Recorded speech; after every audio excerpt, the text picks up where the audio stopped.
socio-economic phenomenon all across this country over the past 3 decades.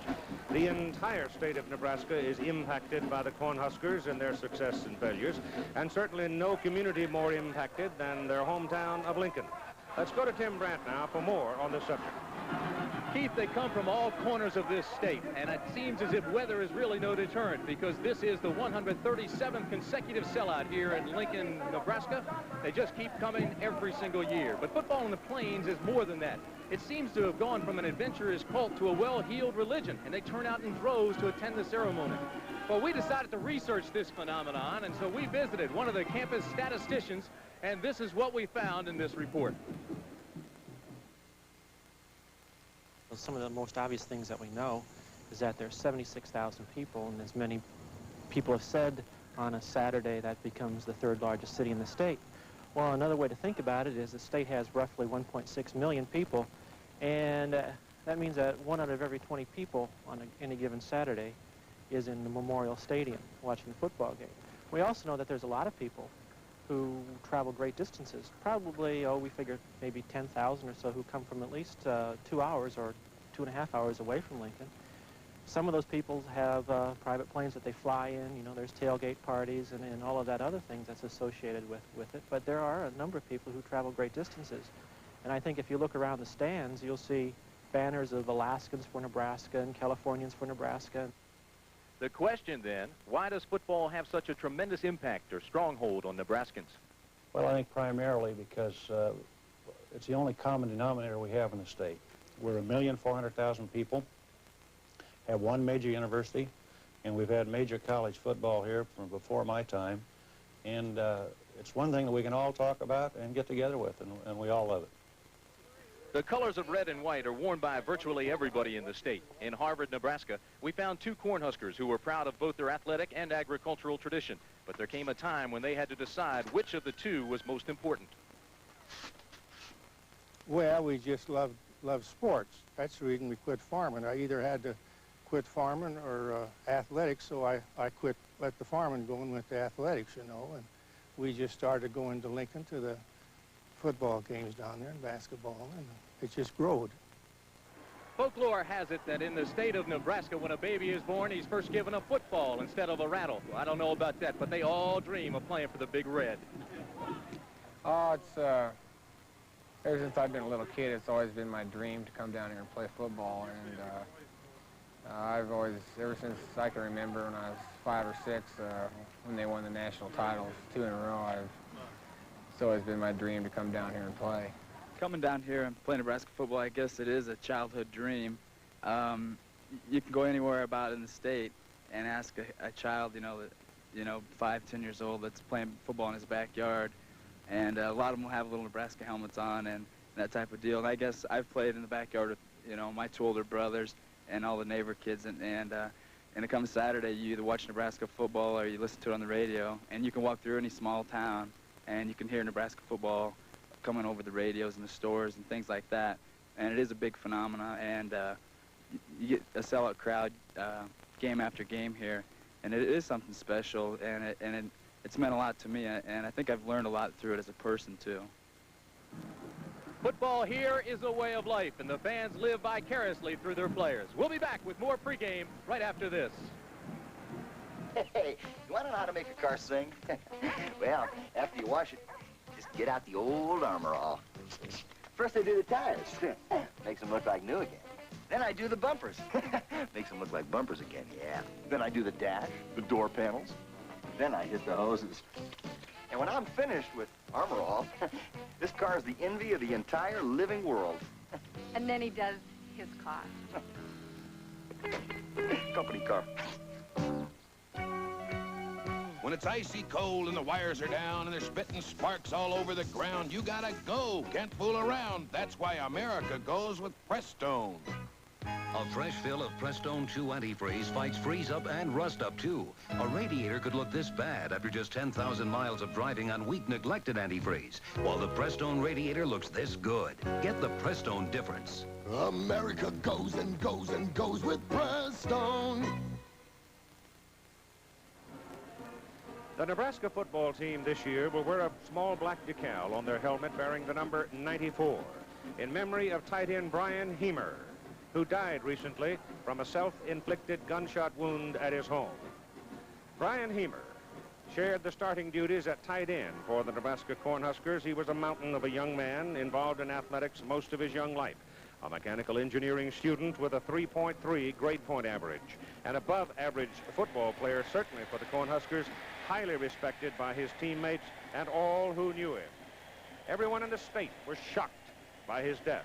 The man who brought him here to Nebraska, Coach Tom Osborne. Well, I guess something like that never completely is behind you. It's part of your experience, but I think that the players have focused on football. You know, for a few days it was kind of hard to concentrate on football with the funeral hanging over our heads and, you know, the question of why, which still is with us. And Brian was a very popular guy and a very good person. And so that's been a difficult thing to handle. But I guess it's behind us as much as we can possibly have it behind us at this point. It is heartbreaking to lose one so young with so much promise. Now let's rejoin Jim Lampley after this. All right, thank you, Keith. The only beginning of the excitement of college football, as is evidenced by the fact that 3 teams in the top 10 are not playing today. The idle teams, top-ranked Oklahoma, 3rd-ranked Ohio State, and 8th-ranked Iowa. Oklahoma doesn't open its season until the 28th of September against Minnesota. Quickly now, a look back at those games we told you about earlier. Penn State still leading Maryland 20-18. A little less than 7 minutes to go in that football game at last report. Temple has gotten a touchdown, but so has Boston College, so it is 28-17. Boston College still leading Temple, and that game is now in the 4th quarter. And at Champaign, Illinois, with such high expectations coming into the season, trails Southern Cal 17-0 at halftime. Mike White has a job on his hands. He tries to rev up the Illini for the second half against the powerful Trojans. Bino Cook, Doug Flutie, and I will be back at halftime, and I'll be here throughout the day with scores and updates of all the games around the country. We'll be taking you back to Keith in Lincoln, Nebraska after this from our local stations. Monday, the judge is back on the bench. Here he comes from out of a nightmare. Hardcastle and McCormick. Then, it's the season opener of ABC's Monday Night Football. Join Frank, Joe, and O.J. when the Washington Redskins attack the Dallas Cowboys. All starting at 8/7 Central. You'll love it. No matter how things change or how we live today, the best things in life are done the original way. Enjoy something original. Secret herbs and spices taste naturally better somehow. Kentucky Fried Chicken original recipe. We've been doing chicken right for 40 years. We're not going to change it now. Kentucky Fried Chicken. Enjoy something original now. When you ride a Snapper High-Vac, you get a little something extra. The power of a huge vacuum cleaner. Because Snapper's patented deck traps the air, creating a tremendous vacuum that stands grass up for a beautiful clean-cut lawn. And Snapper's High-Vac makes bagging a snap. Get the incredible Snapper mower. That makes a clean sweep of your lawn. See B&J Small Engine Lincoln, Peterson Small Engines Blair, and Westlake Hardware Omaha and Bellevue. If you think word processors are the state-of-the-art in typing, you haven't seen ProType. The professional typist needs to edit letters easily, automatically fill in forms, and move columns of numbers. ProType does it all without complicated programs or codes. It even guides you through each step of any job. ProType, exclusively at Better Business Equipment in Omaha. See Better Business Equipment for a demonstration of the ProType. It's magic. Meteorologist Don Novak, tonight at 10.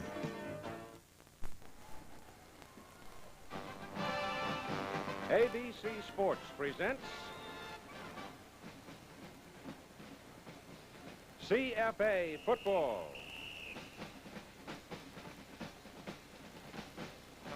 From the Plains today, the Seminoles of Florida State and the Cornhuskers of Nebraska. Danny McManus quarterbacks the Florida State Seminoles. He stepped to the fore to win the starting job for the opening game and the opening win over Tulane, 38-12. McManus accounting for 4 touchdowns, running and passing.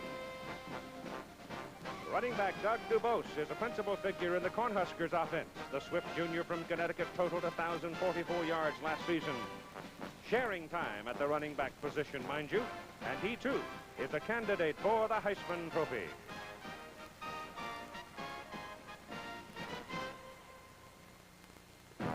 CFA College Football.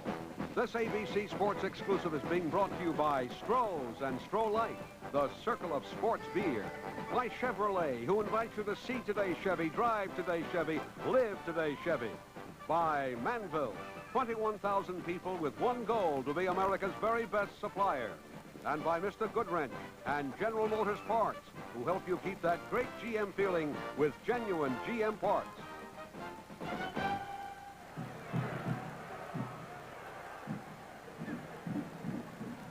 The Seminoles of Florida State. Last time they came to Lincoln, Nebraska, they won a ball game 18-14. The first time, I should say, they came. Second time, they lost. But they come this time with youth, but a lot of grit. And ranked 13th and 19th, depending on which poll you read. They opened with a 38-12 win over Tulane. Bobby Bowden, the coach, 10th year at Florida State. His record is 74-30-2. The Seminoles out of Tallahassee. And this sea of red exists for only one purpose in this community, and that is to stand and roar when the Cornhuskers of Nebraska make their appearance. Coming out of the tunnel. Ranked 4th and 9th, depending again on which poll you like. This is the opening game for Nebraska in 1985. Dr. Tom Osborne, 12th season head coach, 118-27-2. That's an 81% in winning. Remarkable. Long, lean, and lanky, coming off heart surgery. Had a bypass operation earlier, and he is slighter than we've ever seen him, but seems in very good health, and here is the roar.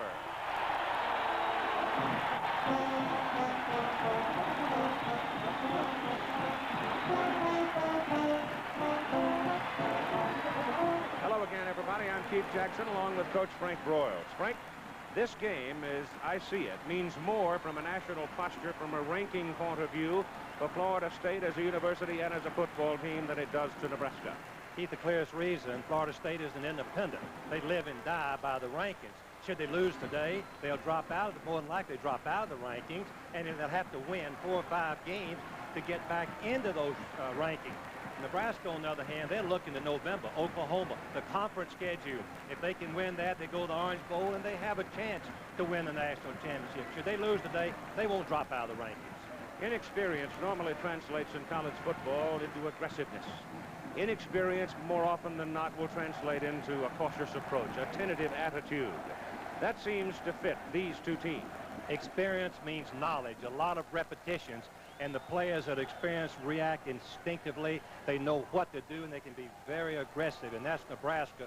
Since they have mostly 3rd, 4th, and 5th year players on their team, only one true sophomore in the top 44. Florida State, on the other hand, they're starting 11 sophomores and 2 freshmen, and they're likely to be tentative, to be cautious.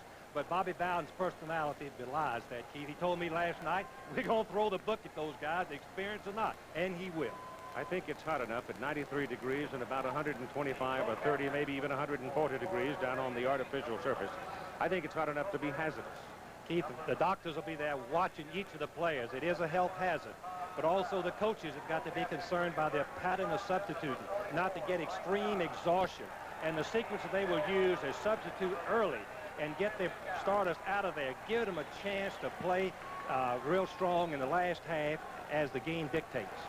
It'll be interesting to see. Florida State has 66 players dressed ready to play. Nebraska has about 103 dressed for the game. We're not a company, but we'll give you a chance to work where there's always a challenge. We'll give you opportunities to learn, to develop, to perfect skills that you thought were beyond your reach. We'll help you build a career that can reward you for the rest of your life. We're not a company, we're your country. We're the Army, the Navy, the Air Force, the Marines. We're the Armed Forces. It's a great place to start. This is Mr. Goodwrench. Did you know that the spark plugs in your GM car or truck make 8,000 explosions a minute? Each explosion depends on an exact amount of gasoline and air to make your car perform right. So to make sure all those explosions happen precisely, get a professional tune-up by Mr. Goodwrench. We have quality GM parts, equipment, and training available. It's another of Mr. Goodwrench's good ways. To keep that great GM feeling with genuine GM parts. There are a lot lots of furnaces you can choose for your home. But for the most efficient energy, forget all but the gas furnaces. And to cut energy costs further, consider only the high-efficiency gas furnaces. Of those, only one has advanced pulse technology, the Lennox Pulse Furnace. It will make your heating more efficient. Take it from Dave Lennox. You can save a lot of gas with a Pulse. Attaboy, Dave!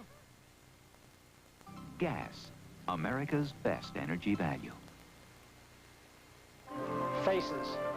They're all different, yet these all have something in common. They're the faces of Manville people.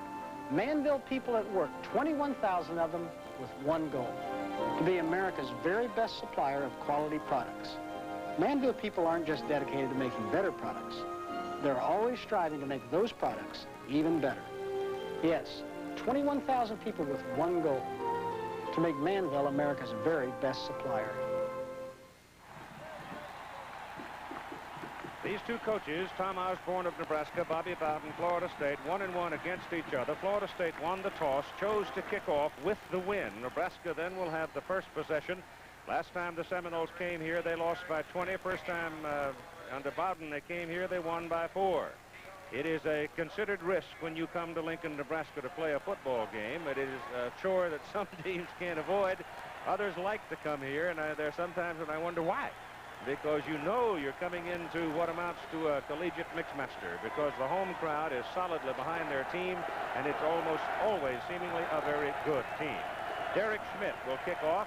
He's a 180-pounder, 20 years old, a sophomore out of Sarasota. He will be kicking to a pair of tailbacks, Doug Dubose, number 22, and Keith Jones, number 6. They're both flyers, but with the wind at his back, Derek Schmidt has knocked the football well beyond the playing field, and here's the way Nebraska starts. Travis Turner will be the senior quarterback for them. He has the edge and experience over the others. Tom Rathman, another senior, will be at fullback. Doug Dubose is a junior, 190-pounder. He's at high-back or tailback. Roger Lindstrom is the wingback, and they run a lot of wingback counters on this team.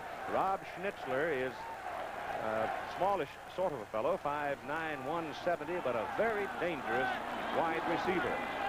And here's the first snap of the ball game for the red-shirted Cornhuskers. It goes to DeBoat. The man in front of him, he can't split the corner, and he is thrown for a loss as Stanley Shiver, a senior out of Fort Walton Beach, jumps in there to make the hit. Todd Frayne, 230-pound tight end. Tim Roth at tackle is 275. Brian Blankenship at guard weighs 270. Bill Lewis at center, 6'6", 275. Stan Parker, 6'5", 245 at guard, and Tom Welter, 275-pound tackle. That's why Nebraska can control the football against you. They just lean on you. You get tired by the third quarter. It is 2nd down and 12 for the Huskers as they lose 2 on the first play. Dubose pops this one out of there and goes across the 30 to the 33-yard line, and a first down before the safety men, Shiver and Newell, can bring him down. Nebraska very effective on the fullback up the middle. Fake to the fullback and then off to Dubose. He makes a tremendous cut, breaking back out the back door. The weak side blocking is so important before the secondary brings him down. Ball is actually near the 34, where the Huskers have it, first down in the first offensive series of the ball game. You've got Vaughn Shepard, flank now way wide for the Huskers, and time is called by Nebraska. So it's the opening game, remember, and Travis Turner saw something he didn't like, and he calls timeout to talk. Owning that new Chevrolet just got closer. Announcing low 7.7% financing on many of our most popular new 1985 Chevys. Save up to $1,284 in finance charges on Cavalier, $1,886 on exciting Camaro Berlinetta, $1,406 on Chevy Celebrity, $1,599 on Caprice, and $1,064 on Chevette. This is a limited time offer, so hurry. You can save up to $1,886 in finance charges. See your Chevy dealer now. Mount Hood, Oregon and Old Milwaukee both mean something great to these guys. Mount Hood means the best summer skiing in America. And Old Milwaukee means a great beer. Cold, crisp Old Milwaukee beer and smooth, golden Old Milwaukee Light. Old Milwaukee. And Old Milwaukee Light. Tastes as great as their name. Man, it doesn't get any better than this. Again, to acquaint you with the weather conditions. The temperature 93 at game time, but much warmer down in the bottom of the big bowl on the artificial surface. It is first down and 10 Nebraska from their own 34 in the opening moments of the game. Quarterback Turner rides it, keeps it, turns upfield to the 40. And he is brought down by Martin Mayhew, the left corner. Defensively for Florida State, Isaac Williams, Todd Stroud, Gerald Nichols, the three big guys down. The backers are Garth Jacks, Paul McGowan, Fred Jones, and Darrell Gray, and they're all quick. Not terribly big people, but very quick. And the secondary is very, very young. Number 37, Stanley Shiver, not 29. Newell, Williams, and Mayhew, the other players, are all young, but they are players. They're athletes, so they will grow even as the game goes on. Rathman, the fullback, wide open and long gone. It's touchdown, Nebraska.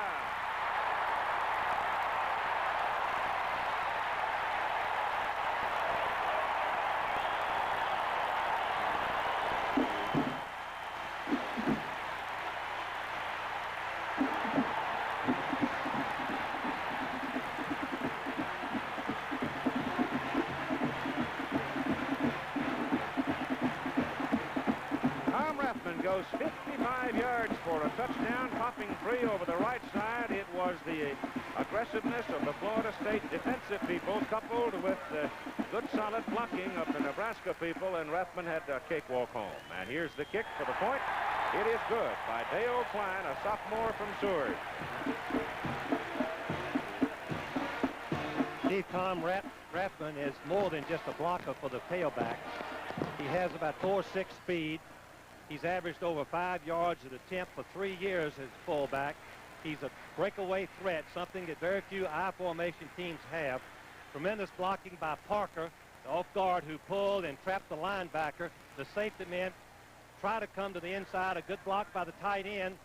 Pretty good block by the umpire, too. Yeah, the umpire did screen him out a little bit. But Rathman shows the running ability of a fullback to go with the all Big 8 tailback Dubois, so this is something that Nebraska fans are glad to see, a fullback popping up the middle. Here's the block right here, on number 32, Mayhew, by number 80, Preem, the tight end. He's the one on the fullback trap that releases right down the field to block the safety, giving the fullback a chance to split those safety men in for the touchdown. It's a 55-yard play. Nebraska goes to the lead 7-0 at 13 minutes and 20 seconds to go in the first quarter. And now Dale Klein will kick off. The deep people for Florida State, number 44, Chuck Wells. He's the man in the middle, the one they'd like to have it. Curtis Thomas flanks him. And looks like Herb Gaynor would be the other man. High hanging kick, and it goes to Wells right on the 5-yard line. Comes up the middle, and is sandwiched at the 20, momentum to the 22. Here's your unit now offensively for Florida State. Danny McManus, the sophomore from Hollywood. Big game against Tulane. Cletus Jones is a fullback, and he's another very good fullback. Chuck Wells will open at the tailback position, a sophomore. He's a 205-pounder. Herb Gaynor's a wide receiver. He's 185 pounds. Darren Holloman, a little guy, 5'7", 170, but he can fly. So the first snap now for Florida State. Ball beyond the 21. They trail 7-0. Let's see if they go to the air early. No, they go to the tailback. Hands the ball off on a reverse to Darren Holloman. Holloman, the little man, is tripped up at the 26, falls to the 27.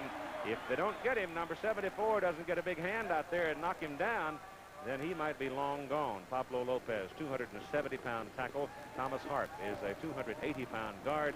David Schrinker, 250 pounds of center. Jamie Dukes, one of the best at his position, 280. John Ionata, 280. And Pat Carter, the tight end, 6'4" and 255. Good athlete, big target. The Huskers striking quickly to take the lead in the ball game. It is 2nd down and 4 for Florida State. McManus is back to throw the ball. Gets it off deep. Throwing long downfield. And the pass is incomplete. Throwing the ball for Phil Bryant, a freshman redshirt from Bainbridge, Georgia. And Cleo Miller was running with him all the way and knocked it down. Defensively for Nebraska, they line up with Brad Smith, Chris Bachman, Danny Noonan, Jim Scow, and Greg Reeves. The inside, well, there's 2 linebackers in their defensive alignment, a 52 with Mike Knox and Mark Munford. And the secondary is Dennis Watkins, Brian Washington, Brian Siebler, and Cleo Miller, the man who just made that last play, a junior college transfer out of Dallas, Texas. Florida State went right after that junior college transfer, and he played it beautifully. Tough play, and he did it. 3rd and 4. McManus hands it off inside to Tony Smith, who has come into the ball game at the tailback position. And Tony Smith, who was disciplined last week and didn't play in the ball game against Tulane. They didn't need him. He pops it in there and picks up a first down for the Seminoles. Auburn with a big win. Bo Jackson a big day to start his Heisman march. And Auburn hopes their march to the SEC title. And the Trojans of USC handling the Fighting Illini's passing offense, shutting them out. And Penn State in the 4th quarter, a 2-point lead over Maryland, 20-18.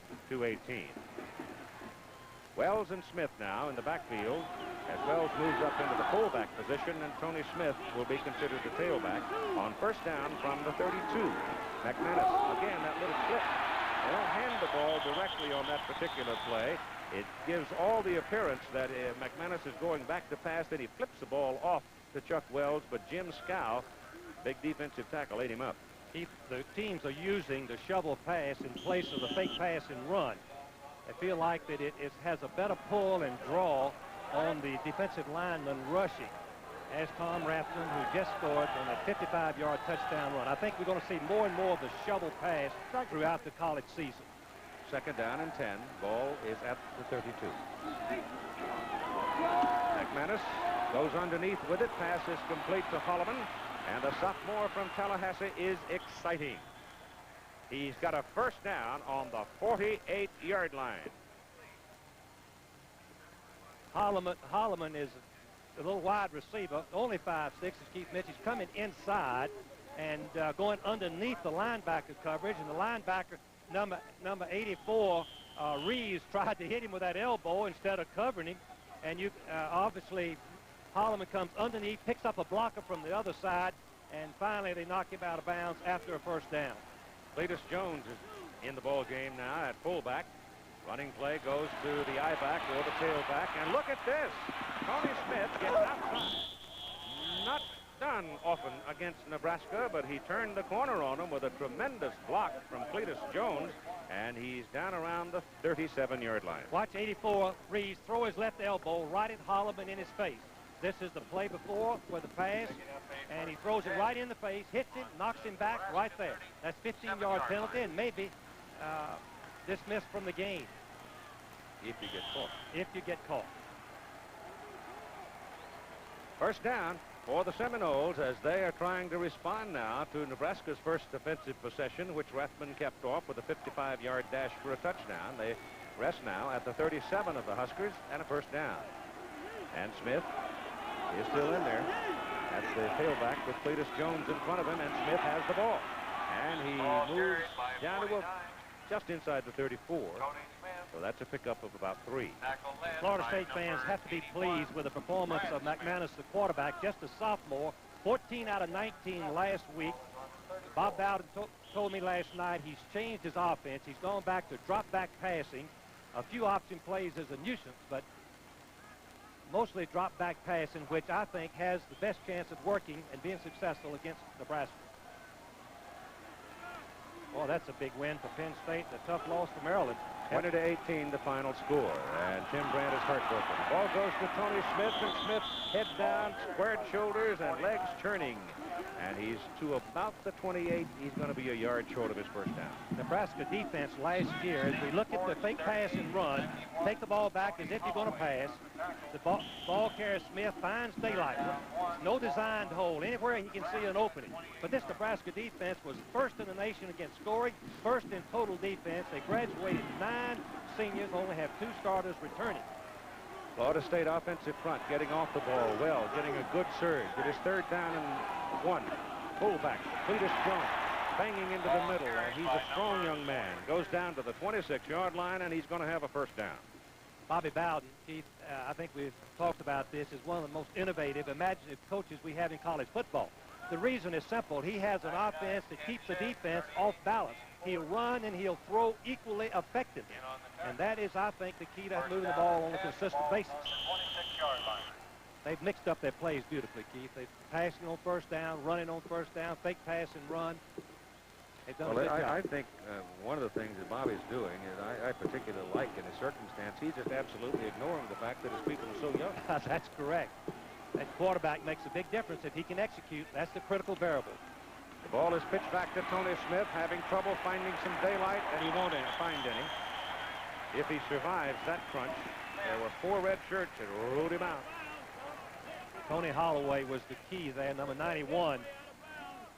Just couldn't do much to turn that corner. There's no room.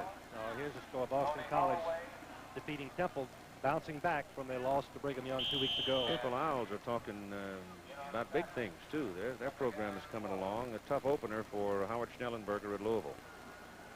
Don Malin's got one of the better teams in the country, I expect. Here's one of the best programs here. I think that we can look for West Virginia to be up at the Summit High ranked every year. Second down now and 13. Roughly a loss of about 3 on the last play. Ball is bad pass by McManus. No, they haven't. A lateral. He threw it forward. The ball was going forward, just barely. Keith, you threw it too soon. You teach both teams to fall on it immediately anyway, just in case it is a lateral. Go on after it, and I'm surprised the defense of Nebraska didn't fall on it just in case. The forward pass part of it, the ball has to go forward. Either parallel or forward is a forward pass. Has to go backward if it's a lateral. That angle doesn't make doesn't help us any at all. From where we're sitting, you can clearly see it what Here's Keith, this is the first long yardage that Florida State has been in on this drive. See what McManus can do against. Well, they had the play call there. They had all kinds of daylight on that play. Could have been a touchdown. Just didn't throw it at the right time. Here's the blitz. 3rd and 13. That's a good pass, and it's complete to Chuck Wells, and Chuck Wells has the marker square in his vision, and he went 1 foot past it and got a first down. McManus, the quarterback from Florida State, has a snap release, Keith.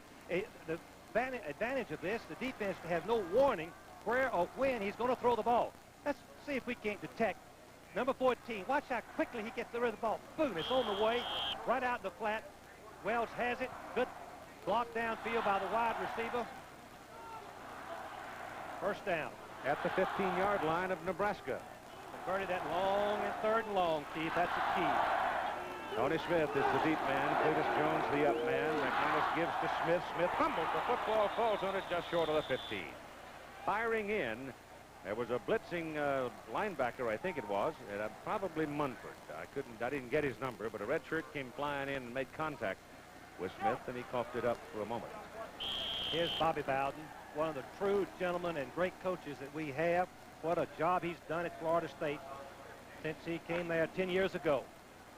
Ball is just short of the 15, lost a half a yard on the play, and Chuck Wells comes back in to play at tailback. 2nd down and 10. Nebraska leads 7-0. McManus spinning around, bumped by his fullback. Holloman wide open, touchdown. Keith Siebler, the safety man, was faked completely out of the play. Number 19 went wide with the look of the eyes or the head of McManus. Almost didn't happen, though. Watch this. Came close to a fumble, faking to the fullback, and fullback Jones ran into McManus, the quarterback. He regains his balance, looks wide, and turns and throws inside to Holloman. Siebler, you can see, is on the ground, number 19, at the bottom of your picture. He was a safety man and should have made the play. And the point is good by Derek Smith out of the hold of Kurt Coker. So, we've got something cooking in Lincoln. With 8:11 to go in the first quarter, we're even at 7-7. We're not a company, but we recognize potential. We develop it. We use it. We'll make sure that as your responsibility grows, so will you. As your ability for leadership grows, so will you. Working with us, you'll gain self-confidence, become a person with a future. We're not a company, we're your country. We're the Marines, the Army, the Navy, the Air Force. We're the Armed Forces. It's a great place to start. The world is divided in half. Some can go to the net, some can't. There are good backhands and bad ones. And most important to Bic, some guys have normal skin while others have more sensitive skin. So Bic made the new Bic Orange. It shaves sensitive skin gently and closely. So for normal skin like mine, the original Bic White Shaver. And for sensitive skin, the new Bic Orange. Oh, by the way, some people love John McEnroe, and some people,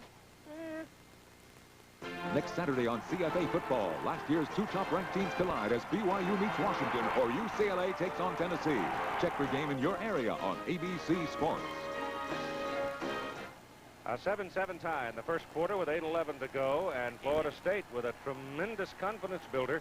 They didn't look all that great, but they got it in the end zone, and it's even, and they'll kick off now to Keith Jones and Doug Dubose.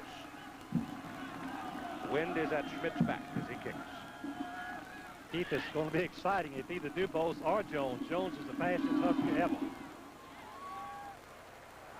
Richard Dubose well in the end zone. He's coming. Got a wedge. Takes a lick to the head, shakes it off, keeps on going. Out across the 30-yard line. He took a whack upside the head, I thought, that would probably deck him. He just kept right on rolling. Let's isolate on a touchdown to Holloman. When you get close, when a team gets close to the goal line, cross your receivers. Inside man, go out. Inside man comes towards the goal post, and you have a chance of a mistake. That's what happened with Nebraska. They confused their assignments, missed on their exchange of the crisscross. Holloman scores. And it's first down Huskers in a 7-7 ball game just outside their 32-yard line. Dubose, hole over the right side, butts heads, gets to the 38. Pretty good look laid on him by Martin Mayhew, the sophomore from Tallahassee. But Dubose is deceptive. He's 5'11". He's a junior out of Connecticut. And he weighs 190 pounds. He doesn't look that big when you just look at him, but he will lay a lick on you. He wasn't the starter for Nebraska, but he made all Big 8 and led the Big 8 in rushing, coming off as a relief runner for Smith. Second down, 4.5. Rathman. Turner. Turner keeps maybe a yard. Long run by the quarterback Travis Turner as he bellied with the fullback at least a full stride. That's like the old belly series Bobby Dodd used to run. Here's the first scoring drive, Keith.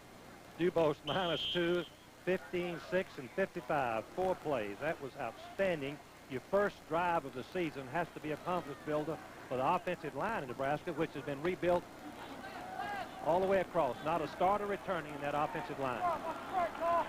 Third down and 3. 36, 22, On option again, Turner keeping and dives for the marker, and he's close. I think that'll get the chains on the field. Let's join Tim Brandt. All right, Keith, if you look at this thermometer, you will see that the temperature now is 132 degrees. It's been sitting on the turf, a little bit cooler up around shoulder length. This is the hottest game day in Nebraska history since they've been keeping records in the early 1960s. One key note, Nebraska dressed 117 players. Florida State has only 66 dressed. That could be a factor as they get on in the fourth quarter. Well, you know they're not going to play 117 No. unless it turns into an utter rout, and I don't think that's going to happen, but they're liable. Nebraska's liable to play 60. They will play at least 60.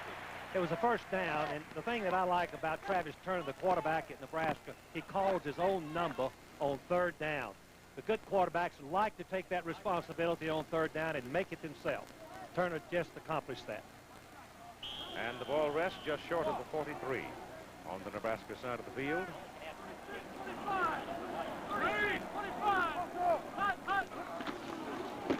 This is Dubose. Dubose has that remarkable faculty that good running backs all seem to have. The first man that hits him, he bounces outside. He bounces outside. And every time he bounces, he picks up another yard.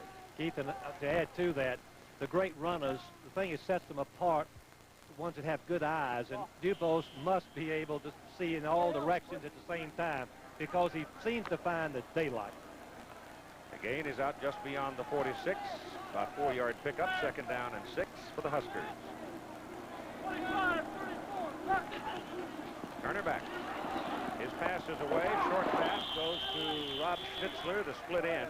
And Rob is thrown out 1.5 yards or maybe 2 yards short of the marker for the third down and 2 coming up now. A little bit of a surprise call by Tom Osborne. With second down and even yardage, he went to a short pass, giving him 3rd and 1, a 3rd and 2. But I think he wanted to build Travis Turner's confidence. Travis Turner had an injury in the spring practice and just recovered. 3rd and a short 2. Dubose over the left side, spins in there and gets his first down. It's down close to the 45.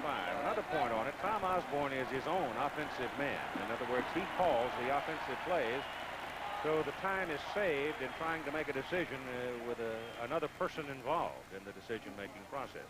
Keith, that is so important when, particularly in a tight ball game or right before the half. Here's what Bo Jackson did, Keith, at tailback. Now, we must remember, he's playing the I-formation tailback instead of the wishbone. This is senior year. And with a Simpson-esque performance, 23 carries. Turner wigwags it a little bit inside, gives to Von Shepard as Shepard tries to reverse it, and they lose 2 yards on the play.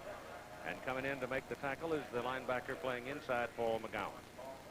Paul McGowan, number 38, just a sophomore for Florida State, but the coaches say he's going to be one of their best ever. He has a great knack and instinct of going where the ball, and he wasn't fooled at all on that reverse play. This is a typical Nebraska march, just crunching along. Right now, they're looking at 2nd and 12. Here's the blitz, Keith. And Turner tries to beat it, but he tried to beat it with the wrong play. He had the wrong play call for a blitz. He had a little bit of a delay with Dubose, and when the other folks are blitzing, it's the wrong time to be trying to run a delay. And the reason Keith points that out, the defensive crossed the line before the draw play has time to affect on the blitz. Southern Cal must be strong. They are strong. They are indeed. 3rd and long yardage. This is the first time for Turner in 3rd and long situation.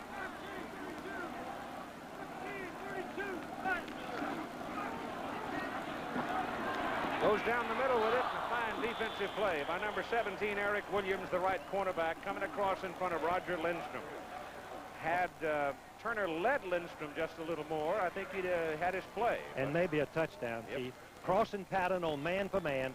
Man for man accompanies the blitz, and you can see that Williams was beaten on the play. Lindstrom was way out in front of him. As Keith had properly pointed out, the ball was thrown a little bit behind him. Number 17, Williams, sophomore last year, 4 interceptions, makes a great save there. Otherwise, I believe it would have been a touchdown. Here's some excitement now. Dan Wingert is in to punt. Deion Sanders, a freshman, back to receive it. Let's see how the freshman handled it. He's going to let it hit the ground. And it goes into the end zone. Well, he made the right decision by a breath. Just barely, because Nebraska had the ball, but couldn't stop it inside the 5. Turns out to be a 48-yard punt. What's America's newest bundle of energy? The new Energizer AA battery. It's supercharged. Supercharged, like you, Mary Lou. This new Energizer AA is the longest-lasting Energizer ever. Supercharged to give you power no other battery in the world can beat. Tell him, Mary Lou. Remember, you only get out of it what you put into it. So energize it. Nothing beats the mighty new Energizer. Now supercharged. Here's hard-working news from Chevy Trucks. Now there's low 7.7 financing on select new 1985 Chevy trucks. 7.7 on new full-size 2- and 4-wheel drive pickups. New full-size Chevy cargo vans. And new Astro cargo vans. Low 7.7 financing on 85 Chevys. Nothing works harder for your buck. Nothing works like a Chevy truck. Florida State opened the fall training looking for a quarterback, and it looks like Bobby Bowden's found him. Danny McManus's first start for us, a sophomore, redshirt sophomore, played well, and if he can continue to progress, I think we've got a mighty good one coming along. Let's hope he improves as much between the first and second game as they say. He accounted for 4 touchdowns in the 38-12 win against Tulane. He pitched that ball to Tony Smith, and Smith gets a couple of yards on the carry. Bobby Bowden is a master at mixing up the run and pass, Keith. On that 14-play touchdown drive of 79 yards, he had 8 rushes and 6 passes, and that kept the Nebraska defense spread and off balance. They couldn't concentrate on any one thing. That's key. You got to spread them out. Yes, sir. They're too good if you let them bunch in and play against you. Inside. And Florida State goes double wide. Philip Bryant to the bottom of the picture. McManus gives the ball to the tailback. And Smith running hard. He apparently was stung a little bit by the discipline imposed on him last week. And he's moved the football out near the 29. They'll be looking at 3rd and 1. Next week, we've got a choice for you. BYU versus Washington in Provo, or UCLA and Tennessee in Knoxville. Check your local listing for the game in your area. And if you don't like the one that's in your area, hop a plane and go see the other. Just jump in your old private jet. Don't know how we could bring you two better ones. Third down and 2. Little pop pass is incomplete. Might have been tipped at the line of scrimmage. I think maybe that ball was tipped at the line of scrimmage. Here's Jim Lempley. Keith, here are the pertinent details on Penn State's 21st victory in a row over the Maryland Terrapins. With less than a minute to go in the football game, Maryland moved the football into possible field goal territory. But as tailback Alvin Blount caught a pass from Gelbaugh and picked up a first down, he was hit by Lance Hambledon, fumbled the ball away to Trey Bauer. That preserved the Penn State victory. Back to Keith. Thank you, Jimmy. All the young guys are in the air-conditioned studio, and us older folks are out here in this heat. Here's a high kick. And the ball bounces straight out of bounds. And so Lewis Berry does his job. He didn't hit it full well, but he sure did get a lot out of a 39-yard punt. I like small cars. We need more room. Today, Chevrolet has a car for you, the midsize Celebrity. Feel the room. Ride in style. Go in comfort every mile. Now don't miss low 7.7% financing on all new 1985 Chevy Celebrities. Lots of stuff here. If this is today's Chevrolet, I like it. And we need it. Drive today's Chevy. Live today's Chevy. Live it. Chevy. Who says you can't have it all? Who says you can't be buttoned up and down to earth underneath it all? Who says you can't have super premium taste and a less filling beer? Michelob Light. Oh, yes, you can. Michelob Light. Oh, yes, you can. Michelob Light. Oh, yes, you can. Have it all. Nebraska and Florida State, all even at 7-7. Nebraska took the opening kickoff, marched it downfield. Tom Rathman, fullback, 56-yard touchdown run. Florida State came right back and stuck it in the end zone on a pass from McManus to Holloman, 15 yards, and that's where we are. All even, 7-7. This is Nebraska's third offensive possession of the ball game. They go to Rathman, the fullback, pounds it up the middle for about 3 yards. The temperature, when we started the game, was 93 degrees. Very hot. Fred Jones, number 55, the linebacker, reads this play beautifully. This play Haffman scored on first time on the first possession. Jones fills the hole this time, stopping Rathman before he has a chance to get started. That's a good play, good read by the linebacker, Jones. Fred, key man in the defensive structure of Florida State. Very big, 242, big for linebackers in Florida State. Gives a 4-yard gain there, and the right side of the Nebraska line takes off. Ken Kalin is in at fullback now as Rathman comes out for a rest. And looked like it was Tom Welter, or no, it was Rob Maggard maybe, that took off too soon. Referee is John McClintock and the rest of his colleagues. You talk about all this, the heat, the problems, 130 degrees and plus down on the field for the players. How about the guys wearing the striped shirts? Keith, they do a great job, and you and I are discussing about the mechanics of this new seventh-man official crew like they have across the country today. A dead ball, false start on the offense. It is still second down. Not just knowing the rules, but the mechanics of where to be at the right time and how to help each other out, how to hustle. Takes a lot of work. These men do a great job in service to the game of football. I was down on that field about half an hour before the game. I thought my feet were blistered. 140 degrees, they will if you take your shoes off. Boy, Turner sidearms it and come no good. Ball bounced to Rod Smith. Short hopped it. Travis Turner throwing on the run, wheeled that one from the hip. Florida State defense strategy will be to force Travis Turner to throw all the way to the boundary. He's not known for a passer. He's more of a leader, big, tough, young, strong quarterback. He has to throw the ball all the way across the field. That's a difficult throw. It's open, and it's one-on-one coverage because the defense do not want to put two men out on that type of pass because of the difficulty of completing it. It is now third down and almost 12 after the motion, after the penalty. 22. Turner gets pressure behind the line of scrimmage, and the Seminoles beat him up behind the line, and there's a loss on that play to bring up fourth down, and the Huskers now are going to have to go to the punt. And the Florida State defensive unit looked very good in that series. Good possession for Florida State. They stopped the sweep. They stopped up the middle and a pass. Did a good job forcing the kick and should have good field position. Florida State defense has been maligned the last 2 or 3 years, Keith. Last year, Auburn got 42. Arizona State got 44. South Carolina got 38 points on it. They're trying to regroup. The stomach gets a little tight, though, when you got a teenager freshman back there to accept the punt. I've never had to do that, Keith. I'd rather have someone who couldn't run it than to... Good kick by Winger. Go with Andy. Oh, it's a good one. And Sanders trying to run away from the pressure. Get some help on the corner. Well, I think you can quit worrying. That kid's got some gizzard. He brings that ball back out beyond the 30-yard line, a 41-yard putt. And it ran a long way through a lot of traffic to get 4 yards on the return. Just a true freshman. Played in high school last year. Very talented young man. In fact, the coaches say as a defensive back, he's going to be a great one before he graduates. And the Nebraska defense, Keith, which has only blitzed 1 time in this ball game on the 3rd and 1 last time, and the pass was deflected and incomplete. Let's see what they decide to do now. Quite a struggle in the U.S. Open, with McEnroe finally winning in 5 sets. First down from the 31. McManus fakes it, open. Goes wide open, Holloman, and he overthrew it. Holy smokes, he had 6 points. Darren Holloman was 6 yards in the clear. Oh, when the safety man bites on a quick pass, watch out. Bobby Bowden will teach him a lesson. McManus will fake to the Holloman on the slant and then reload, and Holloman breaks deep, and look why wide open he is. The reason he's wide open, the safety man bit on the fake.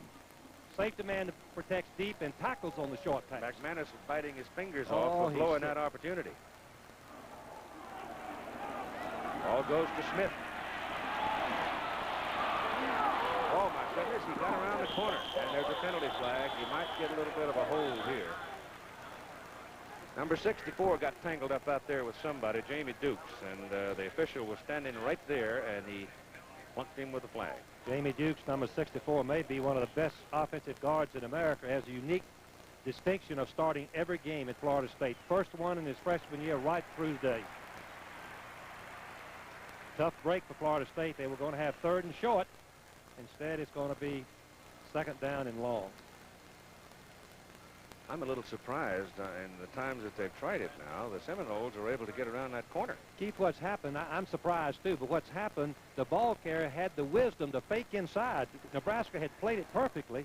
Nebraska reacted to the fake inside, and then Smith had the speed to come back out and beat the defenders to the corner.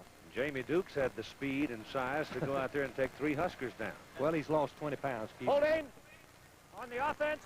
It'll still be 2nd down. From 298 to 278, and that's back, too. Ball comes back to the 23-yard line of Florida State. They've got to go to the 41 to get their first. This situation, Nebraska usually blitzes, but not against a team maybe like Florida State that is so effective at handling the blitz package.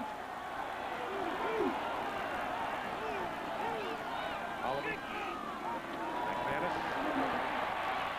Pass to Smith out of the backfield. 40 up to the 43. First down for the Seminoles. They spread them out, and McManus that time picked the right man. The reason that he picked the right man, the linebackers follow Holloman across the middle and leave a wide open area. Look at the area. The linebacker normally would have dropped back in that area, but he took Holloman across the middle, and McManus, that looked very simple, Keith, is not, believe me, to read it, block it, and hit the right man.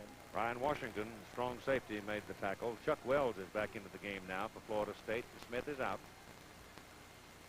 And McManus throws to the sidelines to Holloman. Little guy bounces around and gets loose and picks up another first down. He went around Dennis Watkins, the corner, and got the first down. I tell you, he's dynamite. He is quick. He's like a water bug. One thing that was so impressive on that play, Keith, is McManus got the ball to Holloman in time for him to regain his balance before Watkins was in position to tackle. This gave Holloman advantage to give him a little zip and duck and move and get around him. Holloman's caught 3 now for 47 yards and a touchdown. The ball is at the Nebraska 46, where it's first down for the Seminoles. They show blitz. And McManus unloads in a hurry, throws it behind Holloman. But for the sake of his future as a quarterback, he got rid of it in a hurry. Well, the quarterbacks today make what we call a sight adjustment. As soon as they see the blitz, they forget the play called in the huddle. They backpedal where they can see the defense coming and which receiver might be open. And McManus just threw a little bit behind Holloman, or he'd have made another big game. Scow was the man putting the heat on. Big Jim, 250 out of Omaha, number 96. Second down and 10. Packers drop out of there this time, and they give it to Tony Smith. Chuck Wells. Chuck Wells gets inside the 40, near the 39. So they'll need just about 3.5 yards on this play. Third down. That was a shovel pass, Keith, and that counts as a completion for the quarterback. That'll help you average a lot. But the teams are using this instead of the fake pass and run. Well, Jack Curtis showed us the shovel pass an awful long time ago, but eventually all things come down. Run in a circle. Guy spends $50 or $60 tuning up his car himself. Then he comes in here and says, it still doesn't run right. I say, did you change the spark plug wires? If the insulation is shot, nothing will make your car run properly. That's why I put in new Autolite power seals. The insulation is thicker than ordinary wires to seal in the power. They're so tough, these Autolite power seals are guaranteed for as long as you own your car. So, why not put in Autolite power seals? They're thicker. They seal in the power. You could choose Heineken solely because it's far and away Europe's favorite, and Europeans know their beer. Or you could choose Heineken because it's far and away America's #1 imported beer. Americans know their beer too. Or you could open it and pour it and choose it for the best of all possible reasons. Heineken is the best beer in the world. Come to think of it, I'll have a Heineken. We're all born with the capacity to give, to share. But as we grow, we get busy. We forget. To help revive those childlike qualities, American Express is launching Project Hometown America. Each time you use the American Express card, you'll help your community unite to solve its problems. For the sake of your hometown and the child within us all. Don't leave home without it. Floppy in, floppy out. Anybody here? Hello? Why copy on a floppy? Why not? Because the new NCR PC6 offers a streaming tape that holds as much as 27 floppy disks. You can't lose work. You droppy your copy. And it's IBM compatible. Surprised? No, NCR's very thoughtful. Another not surprised. An unfloppy copy. I'm so happy. Hoppy. Hoppy. Hoppy. Hoppy. Hoppy. A better computer. It's exactly what you'd expect from NCR. After 15 minutes in the first quarter, it is a 7-7 ball game, and Florida State now will go to the attack just inside the Nebraska 40-yard line, and they need third down and about 4 yards. In the first quarter, Florida State used 52 players and Nebraska 48, so both coaches getting them in and out. McManus on 3rd and 4. Gets it away. Pass is caught by Carter, the tight end, and the big guy falls forward and picks up the first down. The sophomore from Sarasota, 6'4" and 255. That was the first play that we had with McManus really in trouble, and seeing his reaction, how he would react under the circumstances of Nebraska having a whole lot of, would he throw it for an interception? No. Young man has tremendous poise. He sidesteps the rusher and hits Carter, the big tight end, and Carter fights his way, 255 pounds, and falls for the first down. They had Chad Dapper in the ball game. He made the tackle. He's the backer that comes in their pass defense. He's the quicker of the 4 linebackers for Nebraska, but Chad couldn't knock it down. And McManus straight back, goes down the middle, wide open. 87, Galen White. Inside the 5, first and goal, Florida State.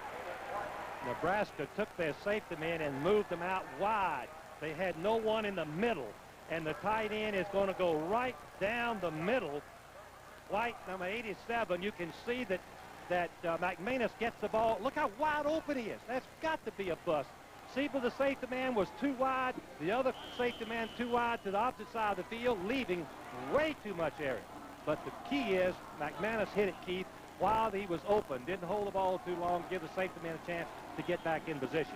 The ball is put down precisely on the 5. Danny McManus has called a timeout. He's got a great opportunity. He doesn't want to mess it up, so he'll come to the sideline and talk to his coaches. A 7-7 ball game, but that may change shortly. Quiet. This is today's Chevrolet S10 Blazer. For the fun, for the joys, for the town, or the great outdoors, it's all there for you. Weekends, work, or just plain cruising, Chevy S10 Blazer can do it all with versatility, style, and a touch of fun. No wonder it's America's favorite sport utility vehicle, Chevy S10 Blazer. Drive today, Chevy. Live today, Chevy. Live it. Chevy. Roger, you've procrastinated long enough. Now's the time to insulate. It'll mean a warmer house this winter, potential savings on your energy bills. And Roger, don't forget the federal energy tax credit. It runs out at the end of 1985. Plus, get a fall outing gift free for insulating with CertainTeed fiberglass insulation. So, Raj, get off your hammock and into your CertainTeed dealer now for complete details. Because nobody rewards you like CertainTeed. Hey, I'm glad Joe's joined us on Monday nights. I think we make a great team. Hey, one for all and all for one, right? Right. Wrong. Danny McManus in this ball game early in the second quarter, 9 out of 14 for 126 yards and a touchdown. He's got the ball first and goal at the Nebraska 5. In the backfield, number 48, David Palmer, and number 49, Tony Smith, and Smith is the deep man. Smith with the ball. Cuts it right. Nothing doing. Siegler this time reads the play, penetrates, and brings him down. Each coach has a personality, a style, and Florida State mixing up the running and passing had the advantage in the first quarter, 124 yards total. Look at the overbalance of run against the pass for Nebraska. Will that come to haunt Nebraska later in this ball game? The ineffective ability to throw. Keith, I look for a change at quarterback. I think we'll see Clayton in this second quarter very quickly for Nebraska. A loss of about 2 yards on that previous play, and now Nebraska has called a timeout. That stops the clock at 13:40 to go in the second quarter, and Florida State owns the ball just inside the Huskers' 7. Again, here's Jim. 5 seconds. Here's the latest on the Pete Rose situation. He walked in his last at-bat at Wrigley Field today, wound up the day 0 for 4. The Reds play the Cubs again tomorrow in Chicago. Scheduled starter for the Cubs left-hander Steve Trout, often against left-handers Tony Perez. Subs for Rose at first base for the Reds. Final score in today's game, 9-7 in favor of the Cubs, despite 2 Dave Parker home runs. We will interrupt programming when Pete Rose gathers the tying and record-breaking hits, 4,191 and 4,192. Monday night, the Reds are at home against San Diego in Cincinnati. Now back to Keith Jackson in Lincoln. Thank you, Debbie. I imagine Pete probably will be relieved when that is finally accomplished. And go back to trying to win games, which is his primary purpose anyway. Done quite a job, though, as a player manager for the Reds this year. Yes, he has. Long yardage, a passing situation, Keith, or some kind of trick play for Florida State. This will go in the books as a 6-yard play. The ball is just short of the 6. Second down and goal. McManus gives it to Smith, dives it up the middle. And there was no daylight. He just had to go on over the top because he was committed, and he gets it down to about the 3. Florida State ran the fake pass and run, trying to get a hold in that line, split 2 men and score. But Smith has looked good. He didn't play last week as he was disciplined. We've already mentioned that, but he has looked good. He's 9 for 26, but he's run some tough yardage. Well, the reason that didn't work was Noonan and Scow just simply didn't give any ground. They did not bite. Rollout passes about the 4-yard line. Holloman, and it is incomplete and almost intercepted by Mike Carl. Mike Carl, number 42, a junior out of Gretna, has his hands on this ball. Now Holloman falls down, and that takes away the impact of the play. That ruins the timing of the play as he tried to make his cut. And Carl, number 42, makes a tremendous break on the ball. He has to decide, Keith, right there. Does he go for the interception, or does he just try to knock the ball down? Judgment was go for the interception, and he came close to pulling it off. 20-yard field goal try coming up now by Derek Smith. He was the leading scorer in the nation as a freshman last year. And he nails it way up into the sea of red, and it's good. And Florida State takes the lead in the ball game for the first time. Nebraska gets tougher in that close quarters. They can't put it in for 6, but they take 3. I hate errors, even when I paint something. That's why I like Krylon spray paint. Look, spray this one with Krylon, this one with this other brand. Krylon goes on smooth, professional. No runs, no drips, no errors. Hey, that's baseball talk. That's Krylon talk. 12 minutes later, Krylon's dry to the tackle. An hour later, the other one's still wet. See? Krylon for a smooth, fast, professional finish. In the beginning, man's feet walked free. But the road to civilization was paved, so man developed shoes. Soon after that, man developed athlete's foot. Good God. Today, there's Mycotin. Mycotin cures athlete's foot. It's the only athlete's foot medicine you can buy with myconazole, a patented ingredient recommended by specialists to cure athlete's foot. Mycotin in spray, powder, or cream. Mycotin, the end of the road for athlete's foot. Blue sky behind the old, I guess that's the Capitol building, isn't it? I can't tell Yes, where it that's is. the Capitol building. I walked by there this morning. It's beautiful. 10-7, Florida State Seminoles lead the Nebraska Cornhuskers, and this sellout crowd has been very quiet. Well, the one thing a visiting team wants to do is score first, take the crowd out of it. Florida State has taken the lead and taken the crowd out of it. They will be kicking off into the wind. It should give Nebraska pretty good field position. The Seminoles have run 27 plays with 12:52 to go in the first half to 16 for Nebraska. Schmidt will kick off, and it's Jones and Dubose, the deep people. Could be very exciting. Ball gets up, and he really hammered that thing. It's 4 yards deep in the end zone, and Dubose reverses the ball. Carrying it is Vaughn Shepard. And Shepard's got some room on the sideline. And finally hauled down at the 30. A little razzle-dazzle. Brought the crowd back into the ball game and gave them good field position. You can hand the ball off on a kickoff if you hand it backwards. And so Dubose handed to Shepard behind him, and Shepard shows his speed by circling the coverers, comes close. That's the last man. No one coming close to the play. Good Put play. it on the 31-yard line, and McCatherine Clayton, a sophomore from Orlando, Florida, is in there very quick. Hands the ball off. And a loss of about a yard on the play. Let's join Tim Brent. Keith, the trainers on both sides of the field are working feverishly, trying to keep the fluids into these players. As they come off, they're giving them ice, they're giving them plenty of water. Now, on the field, right now, it is 130 degrees directly on the turf. The temperature, air temperature up here on shoulder level is about 94 degrees. But the key is the humidity is low, and that's usually the energy sapper.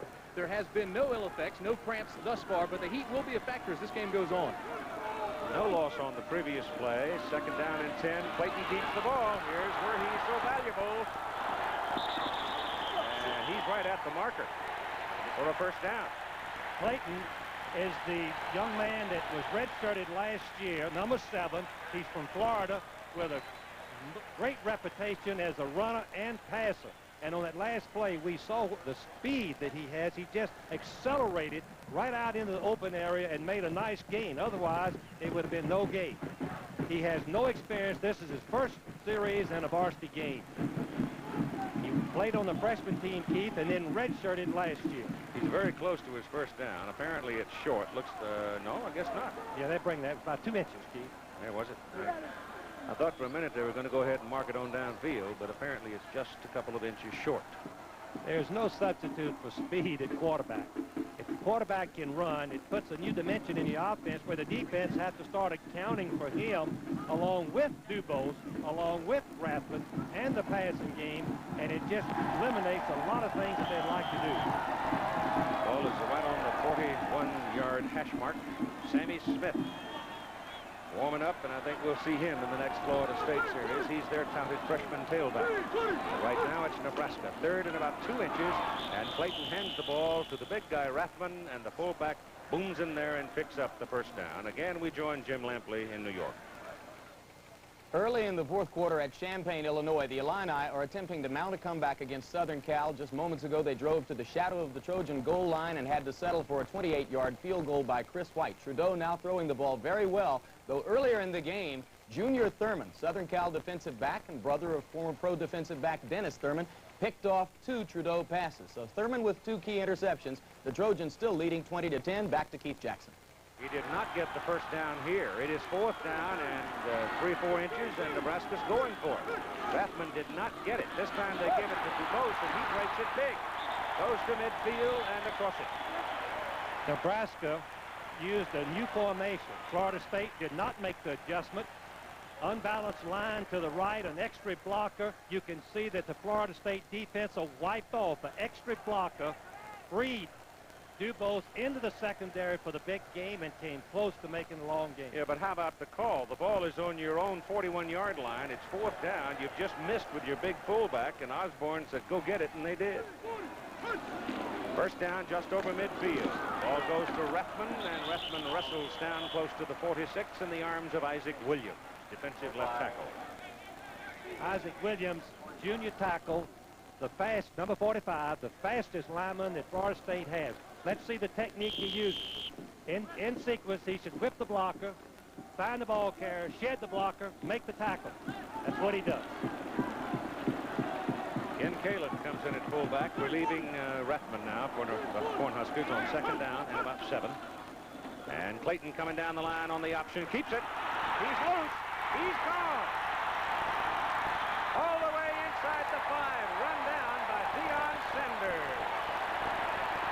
Keith, official missed a penalty. Landstrom is running on motion, and he's going towards the line of scrimmage. Watch number 23 be going towards the line of scrimmage when the play is snapped, but the official didn't see it, and we see the tremendous ability, the quickness, the speed of this young quarterback, just a sophomore. Much hair, look at him, turn it on. Outruns the entire team finally, with exception of number 2. Well, you could tell the speed of Sanders. And he brought him He back. ran him down. Yes. He came from 15 yards across the field. It's first down and goal. Inside goes Rathman, the fullback, to about the 1-yard line. Let's look. The man in motion, Landstrom, the wingback, has to be going parallel to number 23, parallel to the line of scrimmage. It looked to me like he's turned in just a little bit with his head before the ball was snapped. But the officials thought it was too close. It was not a penalty. Too close to call. 2nd down and 1. The ball is on the 1.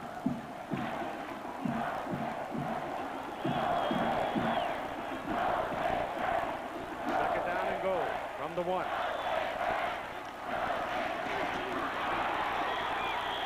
That's Rathman, is it? Or is it tailback? Tailback goes.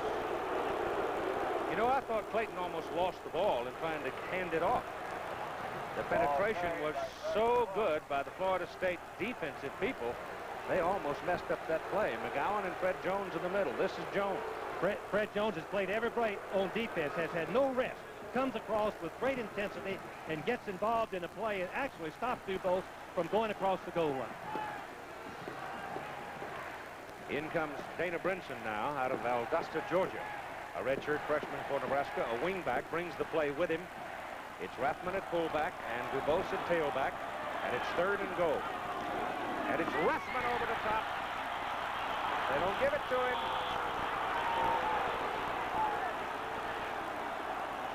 If Rathman had, you know, Keith, we've talked about corkscrewing going over the top, I believe he'd have gone underneath and scored on the linebacker. But going across the top with your shoulders parallel the line of scrimmage, it gives the linebackers a chance to get under you. Jones again made the play, coming over the top. Lineman, submarine. Linebackers come over the top and make the play. Both linebackers. McGowan, 38, Jones, 55. Throw Rathman back. 4th and goal and about 6 inches.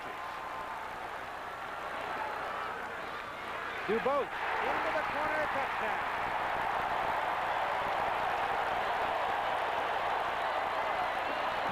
McCaffrey Clayton comes off on an option play, delivers the ball perfectly to DeBose, and DeBose goes in untouched to the corner, and the Cornhuskers are back into the lead. They're taking the lead again.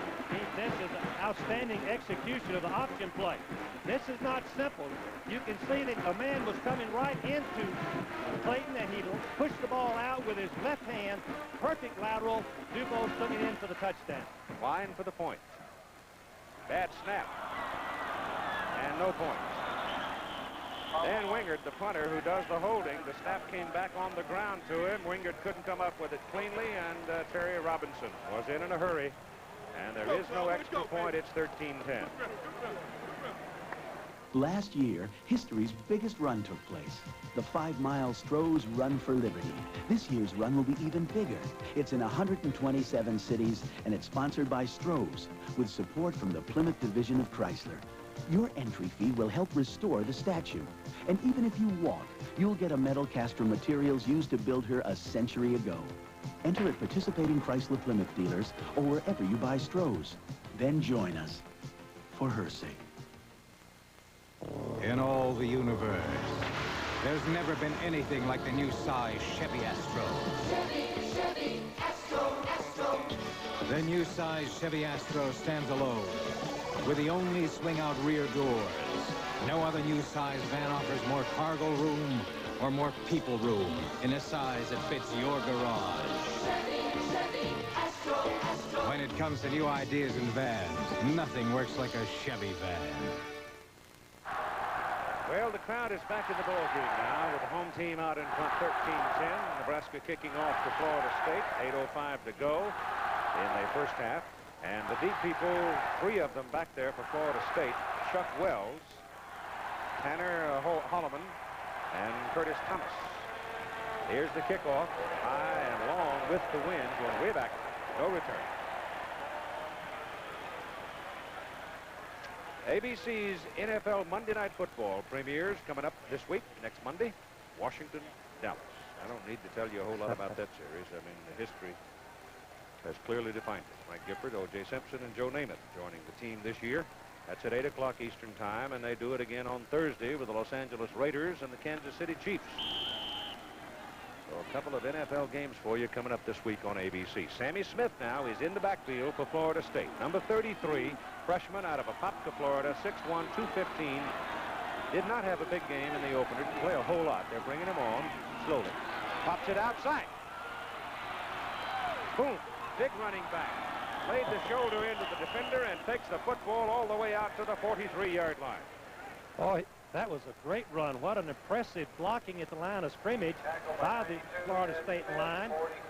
Smith is 225 pounds. He goes out the back door, but watch his stiff arm.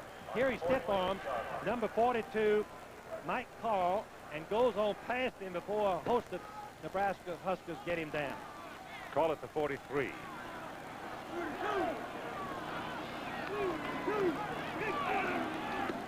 McManus to throw it. Passes away to Carter, the tight end. First down on the Nebraska side of the field. And right now, it looks to me like McManus is just picking his spots in the Nebraska secondary. He's eating it up. Well, Nebraska secondary has been completely rebuilt from last year. As we look at Carter, number 85, the sophomore tight end. All 4 starters for Nebraska graduated.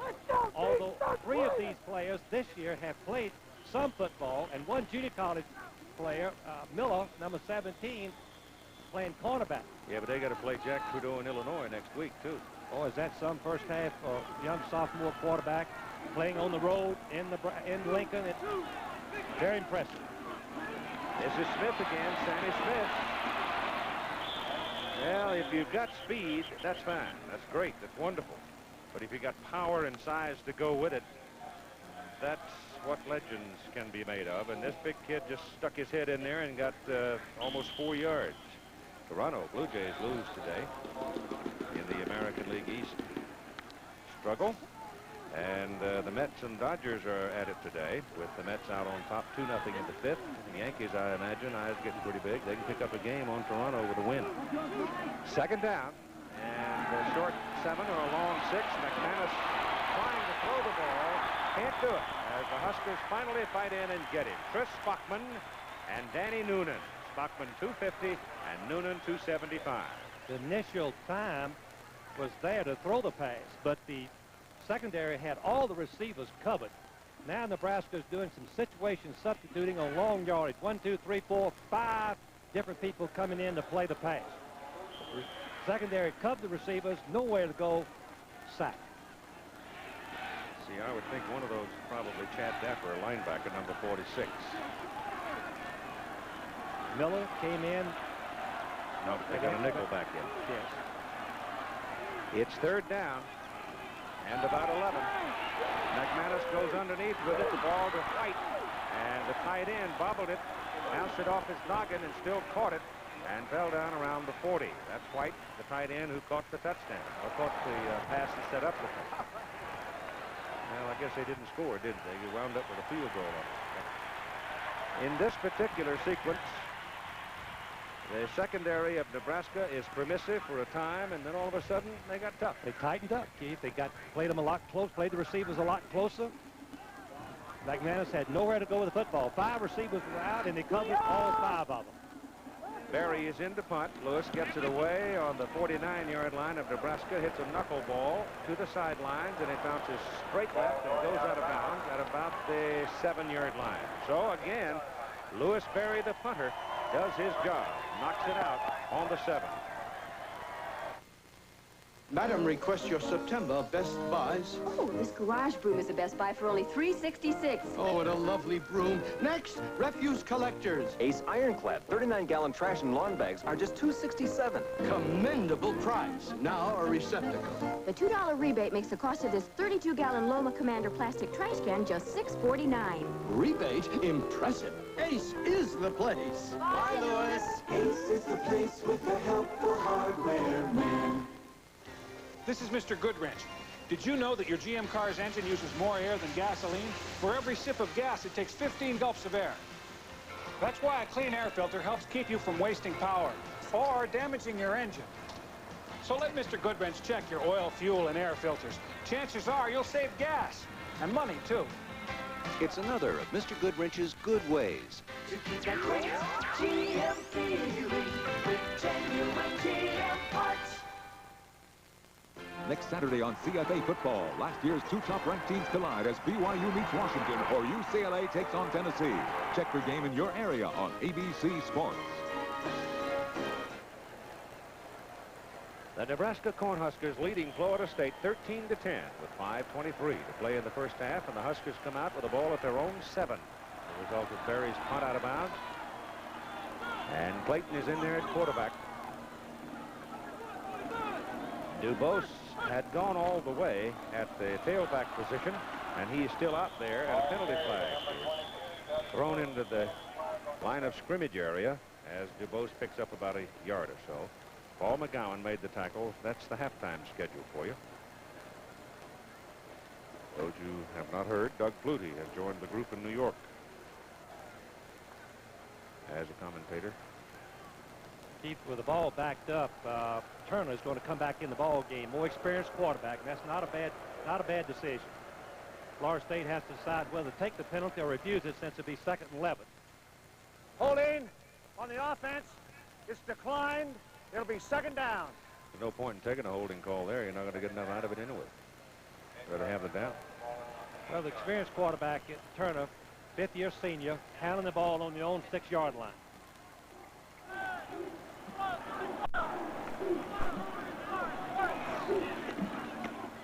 DeVos drifting around, finds daylight, and comes out to the 13.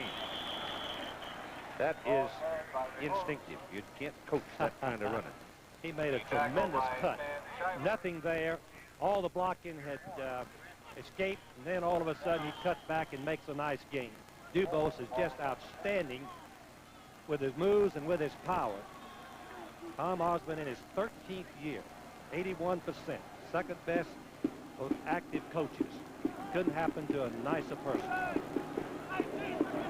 It's 3rd down and 4.5. And Travis Turner on a throw. Misses this man, throws for the tight end, Todd Crane. He had him, but he just didn't hit it. They would have taken a careful throw. Receiver was being chased by a linebacker. Yeah, but that big frame was turned square, and all Turner had to do was hit the numbers. If he hit him on the numbers, it would have been a first down. Turner, number 14, walk-on quarterback 5 years ago. Finally got to start last year 5 times in the middle of the season. Nebraska won all 5 games. Wingard now for his 3rd punt, and it's going to that flashy freshman, Deion Sanders, who can fly. Bad snap. Ball comes rolling back, and Wingard's got to run for his life and can't do it. He is nailed back at the 6 or 7 yard line. A bad snap. That's the second one that Nebraska's had in the game. One of them, the first one, cost him an extra point, and this one may cost him a touchdown. The ball bounces at least twice. Wingard doesn't pick it up cleanly, or, well, he had his knee on the ground anyway, Keith. If he had the ball, he couldn't have kicked it because his knee was on the ground while he had possession.